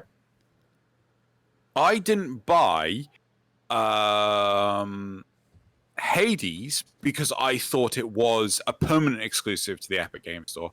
But I did buy Satisfactory, thinking it was, again, a permanent exclusive on the Epic Games Store. But both Hades and Satisfactory are now on Steam, right? There was no indication that that was ever going to happen. Why tie yourself down to just one platform? It makes no sense. Well, because from a game developer standpoint, it doesn't make sense. But when it comes to Nintendo, the reason why Nintendo can spend more money on their Nintendo games is because they know that they don't just sell the game, they also sell their platform, and they sell like their games like are a guarantee backbone of a Nintendo system. Like most Nintendo systems are being carried by their like in-house lineup of games, and they're expanded by like third parties. But Nintendo's first party is really what a lot of people buy these platforms for. But the big thing about the Nintendo first-party games is that they are tailored to work with the hardware, right? It's insanely. Sorry, I'm trying to word bad good. Try hard. No, sorry. There's things like the Nintendo Labs kit thing, which is like you build some weird thing. You could build like a suit of armor or whatever for your Switch. You're playing a game with cardboard, right? Yeah. That's not something that people have that you can even do with things like the PlayStation 4 or the Xbox One or even the PC, right? They go beyond the mold, right? So they take the mold and they blow it out of proportions. So Nintendo are pretty much a safe bet for being a platform to go for, right? Mm-hmm. But the thing I don't get, Xbox 360 and PlayStation 4 are basically dumbed down PCs. No, sorry, that's wrong. They are specialized gaming machines, right? That is what the thing. Well, I think that the way you should look at it is like look at it in the light of like if we take a look at Nintendo Switch, we say that like it doesn't push HD. It pushes, I think, like it pushes 720. It doesn't push 4K. Like it doesn't really do great specs. But Nintendo has a very original concept. But people still give it shit for like pushing such low specs. So like if you want to have Nintendo's weird ass take on like what they think will be fun, then you go with Nintendo. Nintendo's always weird. It's never pushing the line, but it's always kind of weird. And sometimes it works with the Wii, sometimes it doesn't work with the Wii U, and sometimes it works really well with the Switch. So that really depends. Nintendo does their own thing, and that's why it can do it. I think that what ends up happening with Sony and Microsoft is they are going for like, hey, we want to give you the optimal performance on a console. But the problem is, if you want to push the optimal performance on a console, you can never beat a PC because these consoles, any console you will ever want to make is going to be in a PC at the end of the day. So you will never be able to beat a PC because like you are a PC. So they're always going to be like PCs. But the problem is that like they're not building PCs as fast as like the PC market is developing. So they're not going to be like, oh, we're just throwing a new Ryzen CPU in there. But in half a year, like Intel comes around with a new chip. So we're going to throw the Intel chip in there. And like, no, they're going to make a build which they're going to like make a bunch of times, like millions of times for the next coming years until they do like one refreshment. So they're always going to be like steps behind because you can't be ahead. Even if you beat PC for like a day, like there are going to be new advancements that are going to be made within weeks that will set you back. So it's like they're always going to be less compared to PCs because PCs will always be able to update faster. And they're always going to be looking like PCs because if you want to have the best performance, you're going to be looking very much like a PC. But they're slimmed down because it's like convenient. One of the most important things to realize when it comes to PCs is PCs are so hard to develop for because people are going to have an array of different pieces of hardware, different processors, different sound cards, different graphics cards, different hard drives, different configurations. Like it's going to be wildly different. Yes. Right? So developing for PCs is significantly harder. Right? And so I can get developing for consoles, but what I don't get, like, you would expand your market if you brought out Spider-Man from the PlayStation 4 onto PC, even if it was a year later, even if it was 2 years later, because what's the influence of that? Someone could play that game, go, this is the best game ever, I'm rock hard. Okay, tell you one game that'll actually get me fucking interested in buying a PlayStation 5 is Nier Replicant, right? The new remake of Nier Replicant. That could get me interested in. If that was a timed exclusive, that would seriously make me turn my head because I love Nier Automata so much. Yeah. Right? No, I think that timed exclusives, like I think there is a place as long as they're timed. Because the thing is, if like you're saying that you would probably maybe buy a console for that. And like that's the same thing. Like I really want the Nintendo Switch. I could play Breath of the Wild, so I could play Mario Odyssey. Like these are games that I really, really want to play. So if you go out and like in-house develop this game, like with your in-house studios, like Horizon Zero Dawn is made by like a studio here in Amsterdam, which is like a Sony studio basically. So like they will only develop for PlayStation. So because of that, they can spend more time and more money on it because they know that their sales, like the sales of that game will also contribute to like sales of the console. So that will be like monetarily like reimbursed like that. However, if you're going to spend all that money on that game and then from day one release it on all the platforms, like you're basically like throwing that money away because like you're not getting that benefit. And at the same time, you're not going to get these people that are going to be like, oh, I'll buy the console for that. So like I would say, yes, there is a place for exclusives, but have them be timed for like a reasonable amount of time that like at a certain point, people are not going to buy consoles for them anymore because like the hype is died down and something new is coming away, then it can go out. I think that Persona 4 has been like way too long, like on the exclusive thing. It's like came out in 2008 on the PlayStation 2 and 2012 on the Vita. It's like, dude, that's been 8 years since like the last refresh. It was about time. So yeah, exclusives don't make all that much sense. In Epic's case, it's like a bit weird. The Epic Game Store, I don't really like Epic Game Store exclusives. But when it comes to like an in-house studio that can afford to make better quality because they have the better stability, I can understand exclusives as long as they're like timed for like a reasonable amount of time. Agreed. All right. Want to move on to the first topic of today, the titular topic of today. What time are we at? We've been going for about 1.5 hours. So. Wow. This was just blown by. Okay, cool. Woo! I mean, blowing like that's fan. Oh man, it's so nice. Oh, I'm a fan. I'm a fan. Right. Okay, so that's our next topic. I was moaning at the fans. Oh boy, don't take that out of context. The FrameCast, where both the hosts are moaning at the fans. Oh boy, oh boy. Fan. Oh, I love your fan. Sorry, what? Do you love OnlyFans? I love my OnlyFans. Not responding to that question. Moving on. I love my OnlyFans. It's the only fan that I have, and it's blowing air at me right now. Oh man, it's amazing. Right, next. And demonetized on YouTube. Sorry, what? I mean, I've never monetized to begin with, so I can say whatever the fuck I want. What are you gonna do, YouTube? What are you gonna do? Fair. All right, so I didn't put this on the forum, so here we go. Warframe's DeadLock Protocol, a return to form. So last week, Warframe released its DeadLock Protocol. If you guys don't know what Warframe is, you probably haven't been watching either of us for too long, but Warframe is a free-to-play game, that sort of stuff. Look it up. But yeah, they have released a new update, which I think is like the first update, which isn't like an event or like a mainline thing, where they actually introduce like a new quest, a new Warframe, a new tile set, and like a bunch of new weapons. Since like Railjack or something. And yeah, it's I have been surprisingly happy with it. It comes with a new quest, new Warframe Pertia, which is kind of like the Tracer, but then in Warframe. New Corpus ship redesign. And honestly, I am quite enjoying it. I am quite happy with it. So, the reason why I like it so much is because it just feels like a good old honest update. I wasn't a really big fan of the Railjack Ps within Warframe. Wasn't really my type of deal. Also not the way it launched.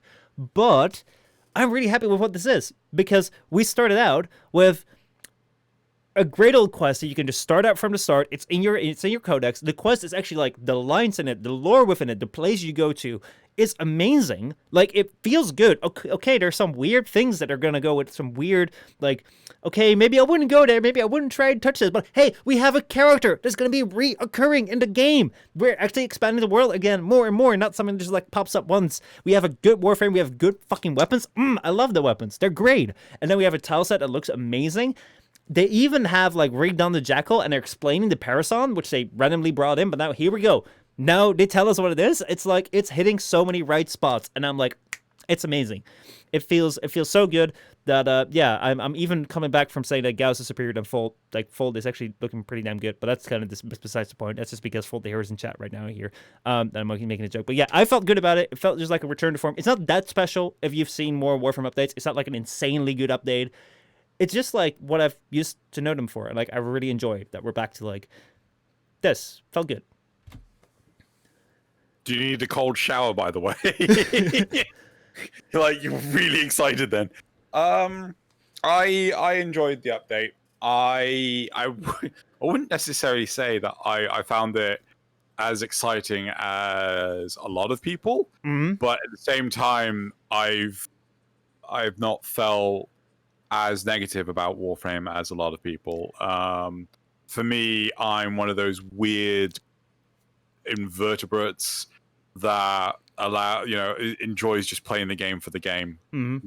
Like, it's I just enjoy the combat, right? I do enjoy the lore. I think there is a weird thing with the plot. Kind of wish it wasn't like introduced right after Vox Solaris. Like, could this be like Jupiter or something? It feels weird because you will go to the Corpus cruise ships, like on Earth, on Venus, and then you'll do the Vox Solaris quest, which will open you up to doing the DeadLock Protocol. And DeadLock Protocol starts with, let's refurbish the ships, right? But if you're a brand new player, you're like, what refurbishment? Well, there's still all these golden hands everywhere. Nothing's changed, right?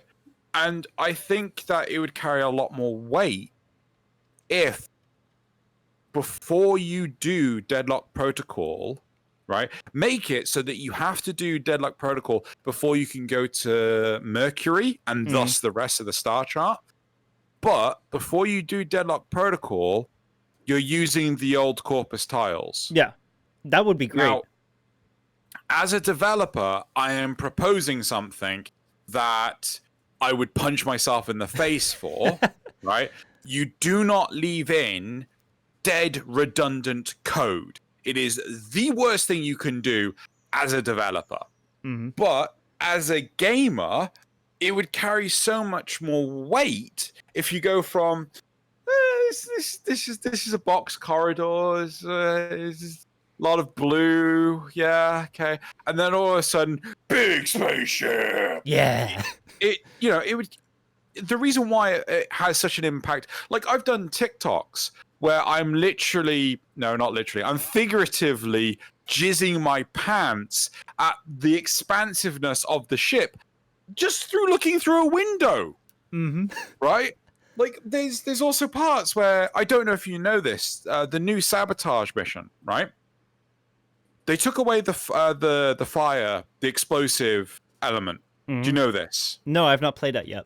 Right. So if you go do a new Corpus tile, that's the sabotage, you try to put the core back in the power core back in the core itself, right? You won't get everything's on fire. You'll get the magnetic stuff, right? The stuff I loved so much. However, if you take the core and you shove it in the coolant system, you get this really cool thing where the go off. Ooh. And everything is dark.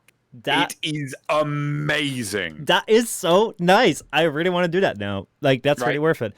Like yeah, obviously it's going to have very little impact for like the long haul, but it's amazingly good fun, right? Yeah, there's a lot going for this update. My concern, if anything, is the frequency and how often we can get similar updates, right? Yeah, well, like the thing for me was, and this is like something that Fault the Heroes said, like DeadLock Protocol, I believe, isn't just another here, get this item now, piss off sort of update. It's something like they actually tell a story. Like, I felt that the last few updates, dishonest isn't entirely the right word, but it's kind of there in the sense of especially Railjack felt like, oh guys, be happy that you can do Railjack, even though it wasn't a very broken state.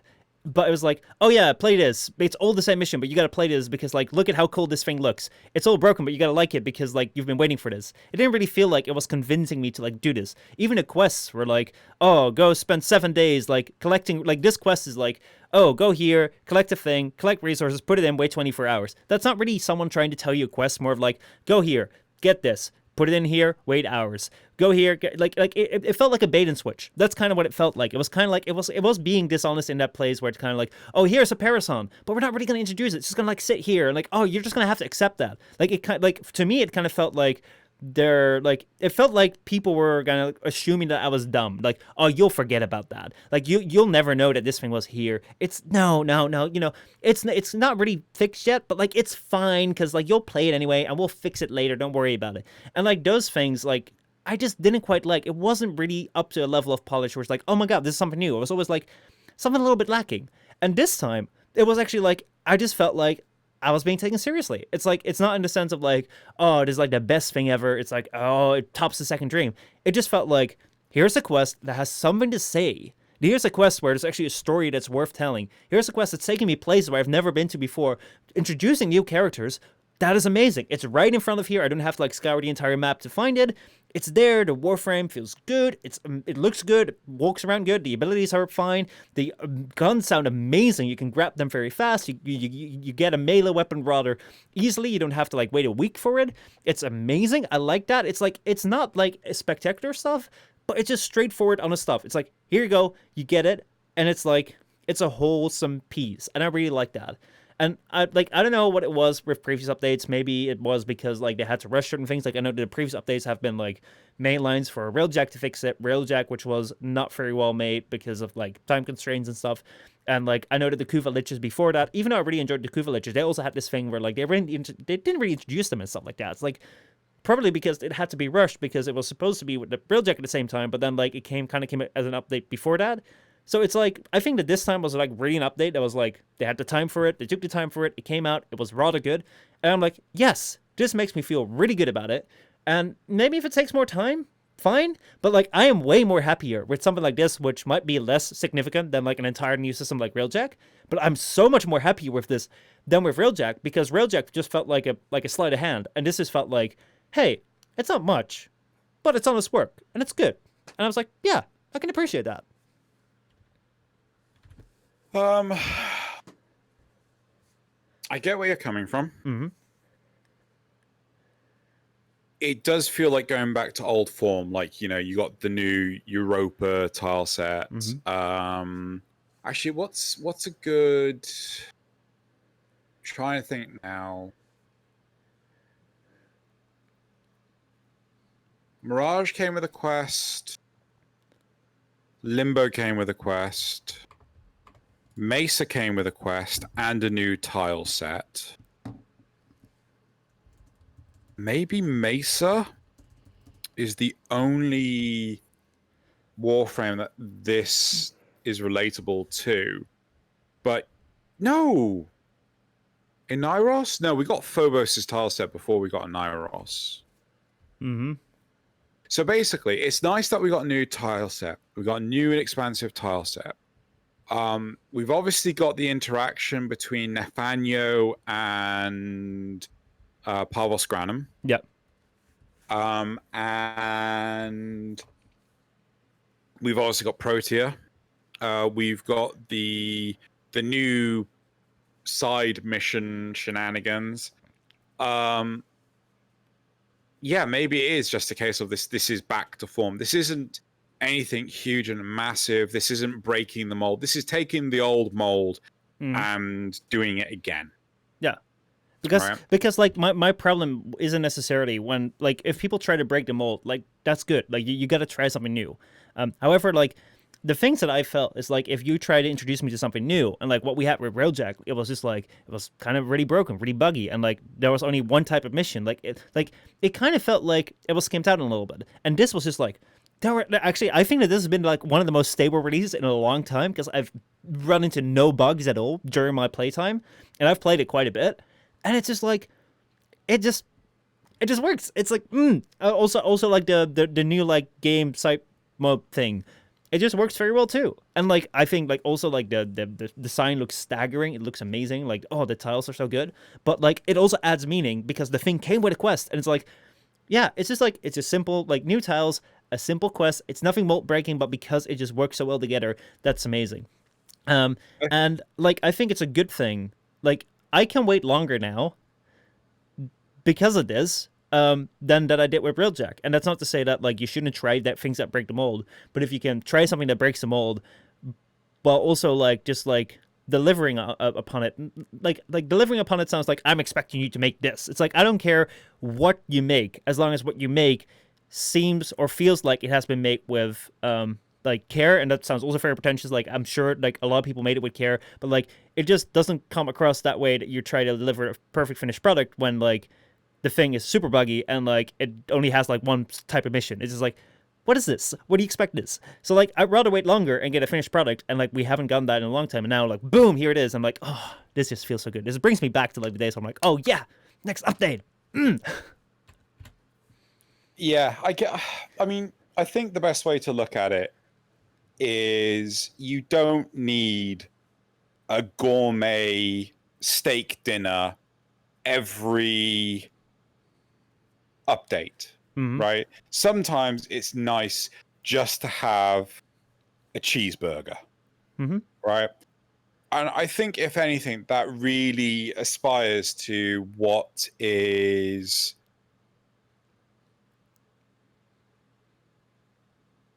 more palatable, I suppose. What is more acceptable? You know, the variety just helps allow you. God, how am I trying to say this? Yeah, having the variety, having the simple stuff, right, helps you appreciate the more complicated stuff, right? I think we all agree that we got sick of Planes of Eidolon, right? And I think we all agree that Fortuna was a vast improvement to Planes of Eidolon, right? Fortuna can still seriously see some improvement. Like, why aren't there bounties out on the fringe of Orb Valis, right?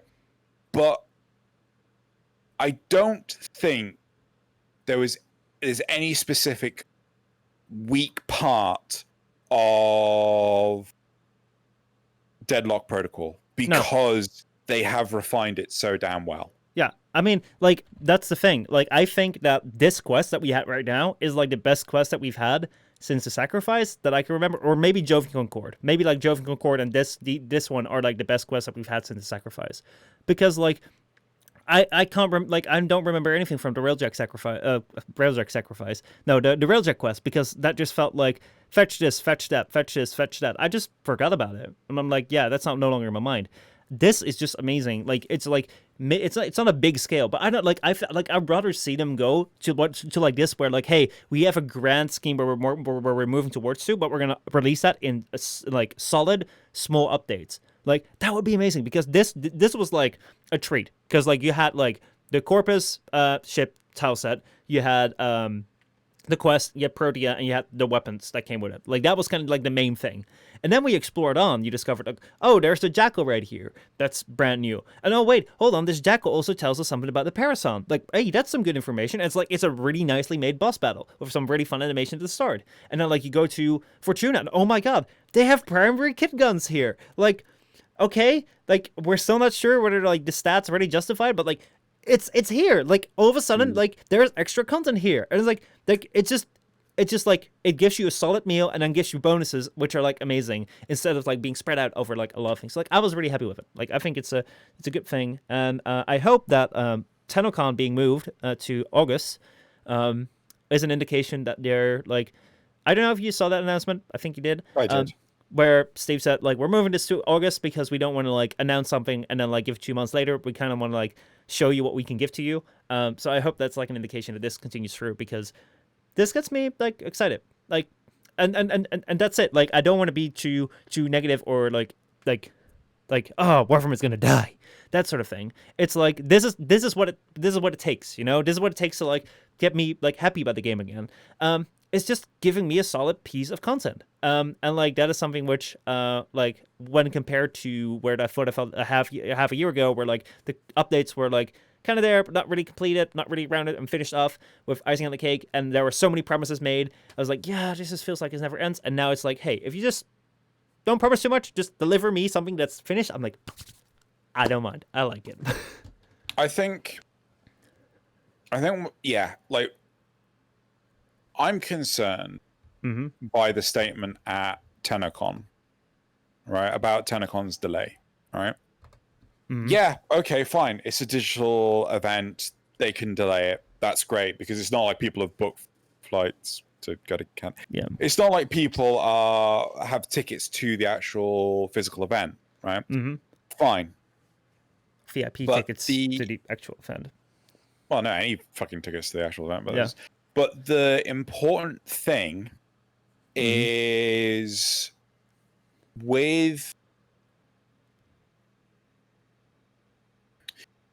expectation, right? I think we all need to get like seriously grounded with, after the DeadLock Protocol, with expectations for TennoCon. because Steve said that they don't want it to be months and months before we actually get the new thing, right? Yeah. But let's not get super hyped at what the new thing will be, right? What do we know that is on the docket? Right? We know Deviri is on the docket. We know New War is a thing. Yeah. Right? Railjack seriously needs its TLC. You know, they could blindside us with something completely new. Right? My concern is that we get something and it's not what we're wanting, or we get teased it and then get angry because, oh, but you said that you would get it. Like, I don't remember him saying exactly that we would get it as soon as it was teased, right? All I remember him saying was he wanted to reduce the time between teasing it and us getting it, right? Yeah. You know, we've seen plenty of things that, you know, we've teased you this thing, we've teased you that thing. There's stuff we've been teased that we've never had, right? Yeah. I think the oldest thing is the Nefanyo fight. That I think is the oldest thing we have not had. And I think if anything, I don't want to be a downer. I don't want to be a Debbie Downer, but I think it's really important. But like the thing which I think is really important is also that, like, yeah, first of all, you shouldn't get hyped, but I really hope that this is also a sign that DE has kind of like learned its lesson about hyping things, because they have pretty much like, it's not that the community has gone array and like started hyping about things. It's that they were pleasantly really willing to go there. Like the fact that on TennoCon, like last year, like they didn't just show off 2 years ago, they didn't just show off Fortuna, but they also showed off what was it? Like Railjack and the New War. Like after that, instead of being like, oh shit, this thing isn't done yet, and New War isn't done at all yet. Why don't we just also go show off the Deferi paradox? And like once we take out raids in the game, why don't we like announce that we have something in the works for like new raids? And why don't we announce this thing? And it's like they started announcing so many things that especially once Railjack came out, for me that was just like, okay, this is something that you announced 2 years ago and it's not done. It's like, what gives me confidence that you're gonna get anything done you announce? And now this is something that wasn't really announced and it's done well. And it's like, okay, this gives me confidence that something next can come out that is done well. So like, I really hope that this TennoCon, they're not going to announce anything new and they're going to fix things.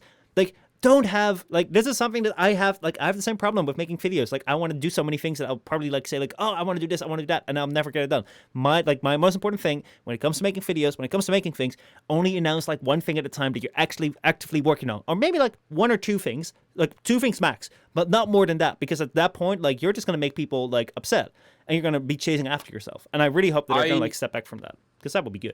So I get what you're saying. I don't want to be a contradictive dickhead. That's good. Right? But I think, it's all right to announce stuff, right? It's all right to tease stuff. But the important thing is, don't give any detail until it's due out in a couple of months' time, right? Don't tell us about the DeadLock Protocol until it's due out in a couple of months. Don't tell us about Deviri until it's due out in a couple of months' time, right? Tell us the name, sure. Give us a weird kooky trailer. Okay, I've not seen anything different from Blizzard Entertainment, right? But my point is, if you can release Glassmaker, that's the name of the Nightwave, right? Yeah. Yeah, if you can release Glassmaker and DeadLock Protocol within a couple of weeks of each other, within a few weeks of each other, I don't mind them teasing both.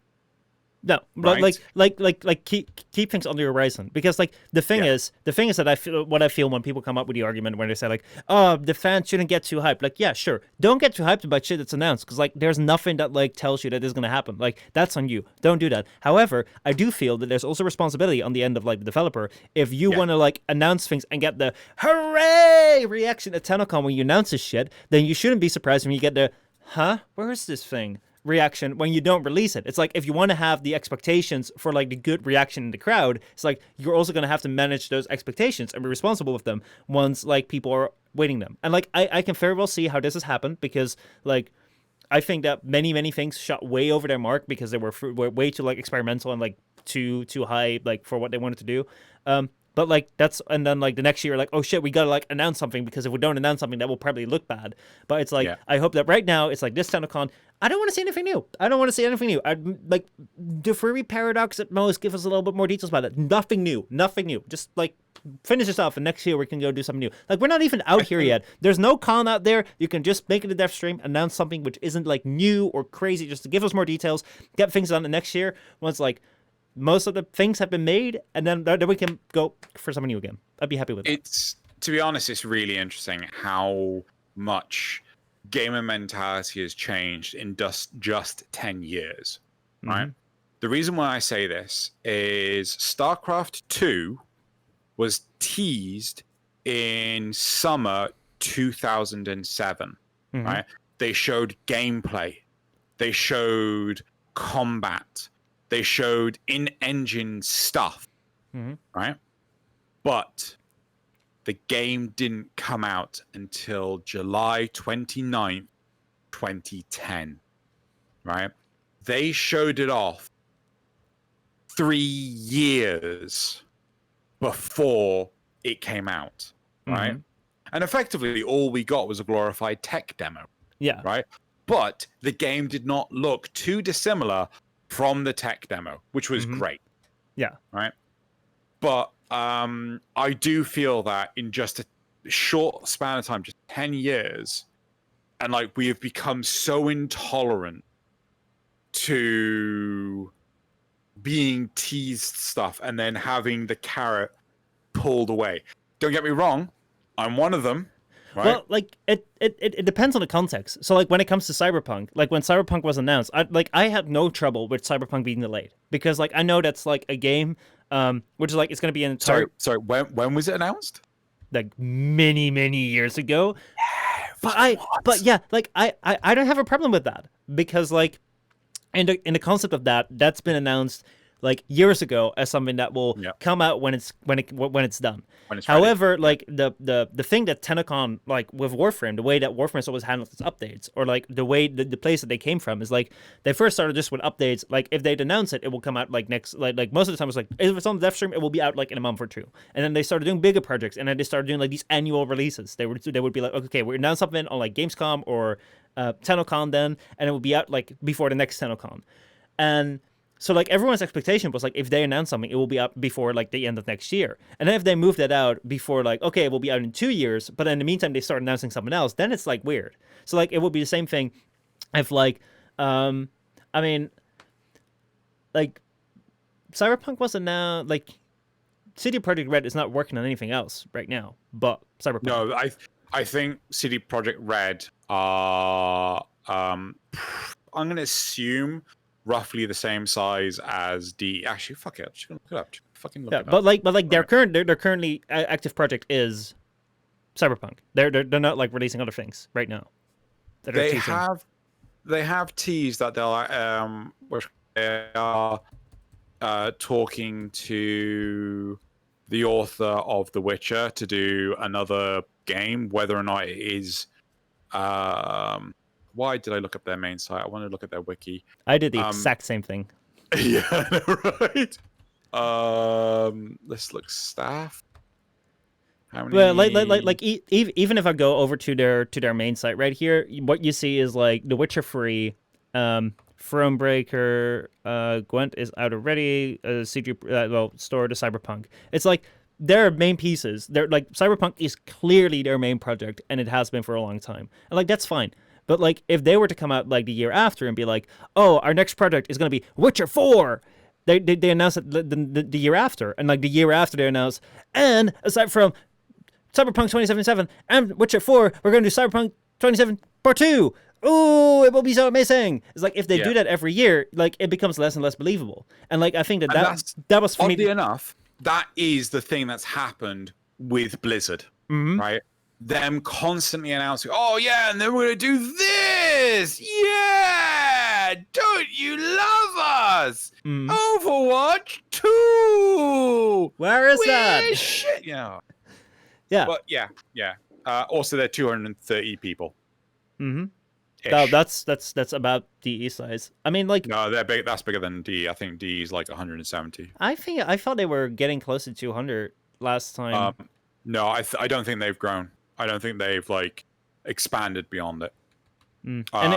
Anyway, like I mean, CD Projekt Red is not an insanely big studio compared to many other studios. But like I think like I really hope like I can 100% see how this thing happened because like the entire industry trend of like, oh, you're doing con every year and people expect to see something new, that you announce something new, so like they better announce something new.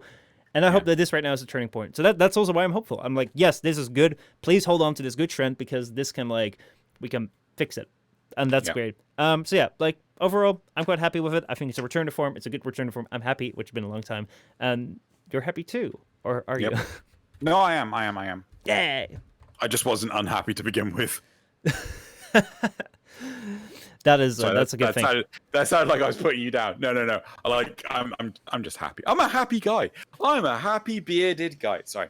Bring on. Should we get the questions now and then call it a day? Yeah. Cool. So, I don't think we have much to say on Pokemon Snap. I don't know. Do you have any idea what Pokemon Snap even means? It sounds like some sort of Pokemon Go, but you take pictures or something.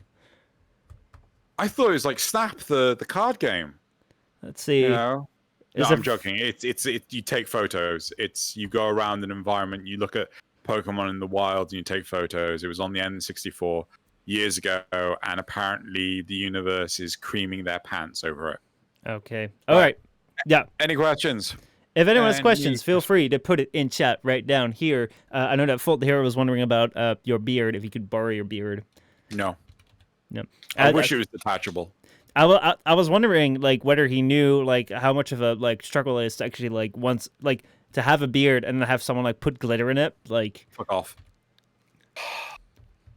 That was hell. That was pure hell having glitter in my beard. No one would come near me. The only person that came near me was Headshot, right? And then he had a photo shoot, and I can't remember. I think it was Taylor had to get the glitter off of his shoulders and things like that. He was the only one that would have come near me. I felt so alone. Hi, how's it going? So nice to see you. Pretty much. Hey. All right. So, question for you. All right. This is a question that was posted in the comments by a female, and the question is, what is your informed opinion on ducks and birds? Now, let me apply a bit of context. So last Monday we had a stream, and we were talking about ducks. Like we were talking about ducks, and I said I want a duck frame in Warframe. You know, I want a frame that's a duck. And then like Tyrannus came around and said, "Well, we got Zephyr." And I'm like, "Nah, Zephyr's not really a duck frame. It's more of a bird frame. You know, I want a duck frame." He's like, "No, but like ducks are literally birds." I'm like, no, ducks are ducks and birds are birds. Because, like, if you look at a bird, like, it's got a pointy beak. If you look at a duck is superior because it can swim underwater, it can fly. It's a duck, you know, from the 70s. As a duck. You wouldn't call that a bird, you call that a duck. That's a fucking goose. Still, right? That's a duck category. Geese and swans are like the duck category of birds. Why is it duck category? Because it has a pointed beak. Because it looks like a duck. It's like it looks. Why does it look like a duck? Because it looks like a waterfowl. So would you call Zephyr a duck frame? No, it's a bird frame. No, so I want a duck frame, and he says that birds and ducks are exactly the same. It's still a bird. But I want a duck. Right, the only difference between duck frame and bird frame is duck frame should swim waist deep. Yeah, and it should have like a pointed bill, you know, so like ducks don't have pointed bills. Yeah, that's why it should have like a rounded one. Did I say pointed? I mean rounded. Yeah. So geese have pointed bills. So anyway, so that's where this comes from. So what's your informed opinion on ducks and birds? They're both birds. They're both avian birds. The same species, just different subspecies. Yeah, but ducks are way cooler though. They're also really rapey. But they make good memes. What? Dull and Dark. Good meme channel. Anyway. Duck. Anyway. Are there any more questions here? Are there any questions? Please, for the love of God, someone save me.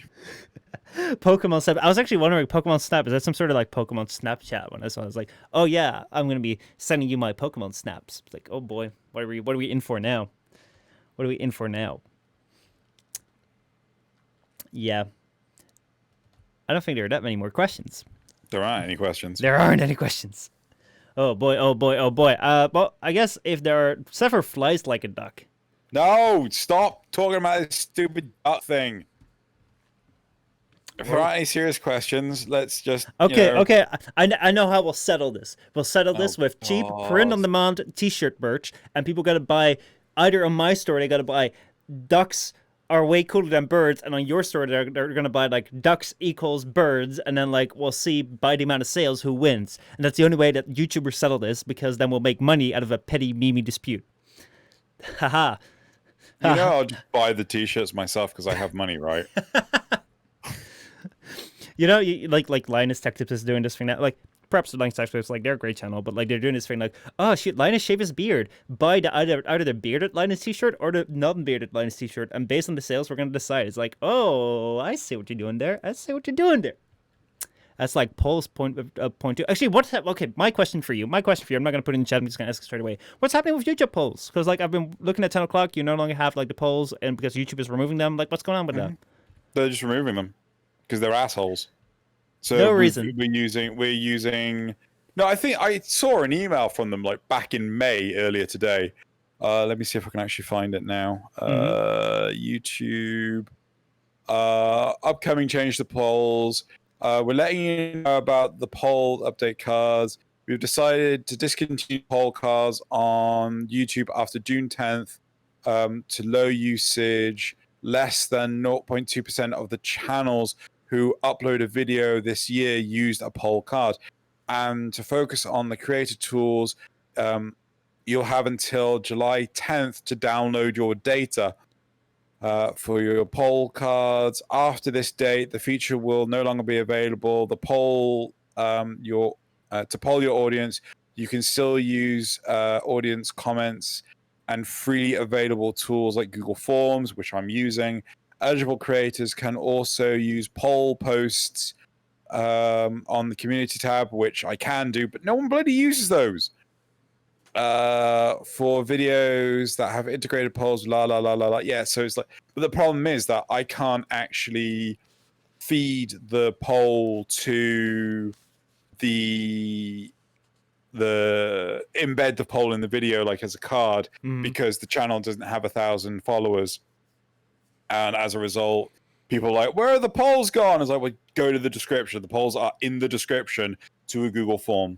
Yeah. So, though I will say this: if people answer questions on the polls, they'll be put in for a chance to win a digital ticket to TennoCon 2020. Ooh, that's nice. So, if you're interested in that, check out youtube.com/10o'clock to go and take a look at these polls. Most of the time, it's like you also do them with like 75 plat across like the different platforms. So and most of the time when like it's not on PC but like on Xbox or something, like there's very low people that like do it. Yeah. So if you are on a console and you want to just get plat, subscribe to youtube.com/10o'clock and then answer the polls, and stunks, good stunks. Yeah. But yeah, anyway, thank you guys so much for watching. I super appreciate everyone that tuned in today to the FrameCast, whether it was live on Twitch.tv/MishaPostma, or whether it was like pre-recorded. You're watching this on YouTube.com/PostmaLoneGames right now. Then you'll be sure to check over right now after you've done this, like probably in 10 seconds or something when this thing ends. But then you're going to go over to YouTube.com/CasinoGettingOn because you're going to check out his amazing channel. And check out YouTube.com/10o'clock for more podcasting without me, but with Drew and Loz. The masters of the podcast, and do their polls right there. All that sort of stuff, all that sort of end thing stuff.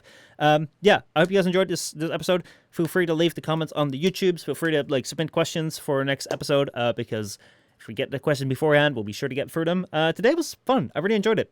I thought we were super skimpy on topics because we were kind of at the start of the week, oh shit, we only have the PlayStation 5 that just released what we're going to talk about. But Efima, thank you so much for your comment because that took us a good solid half hour to get through.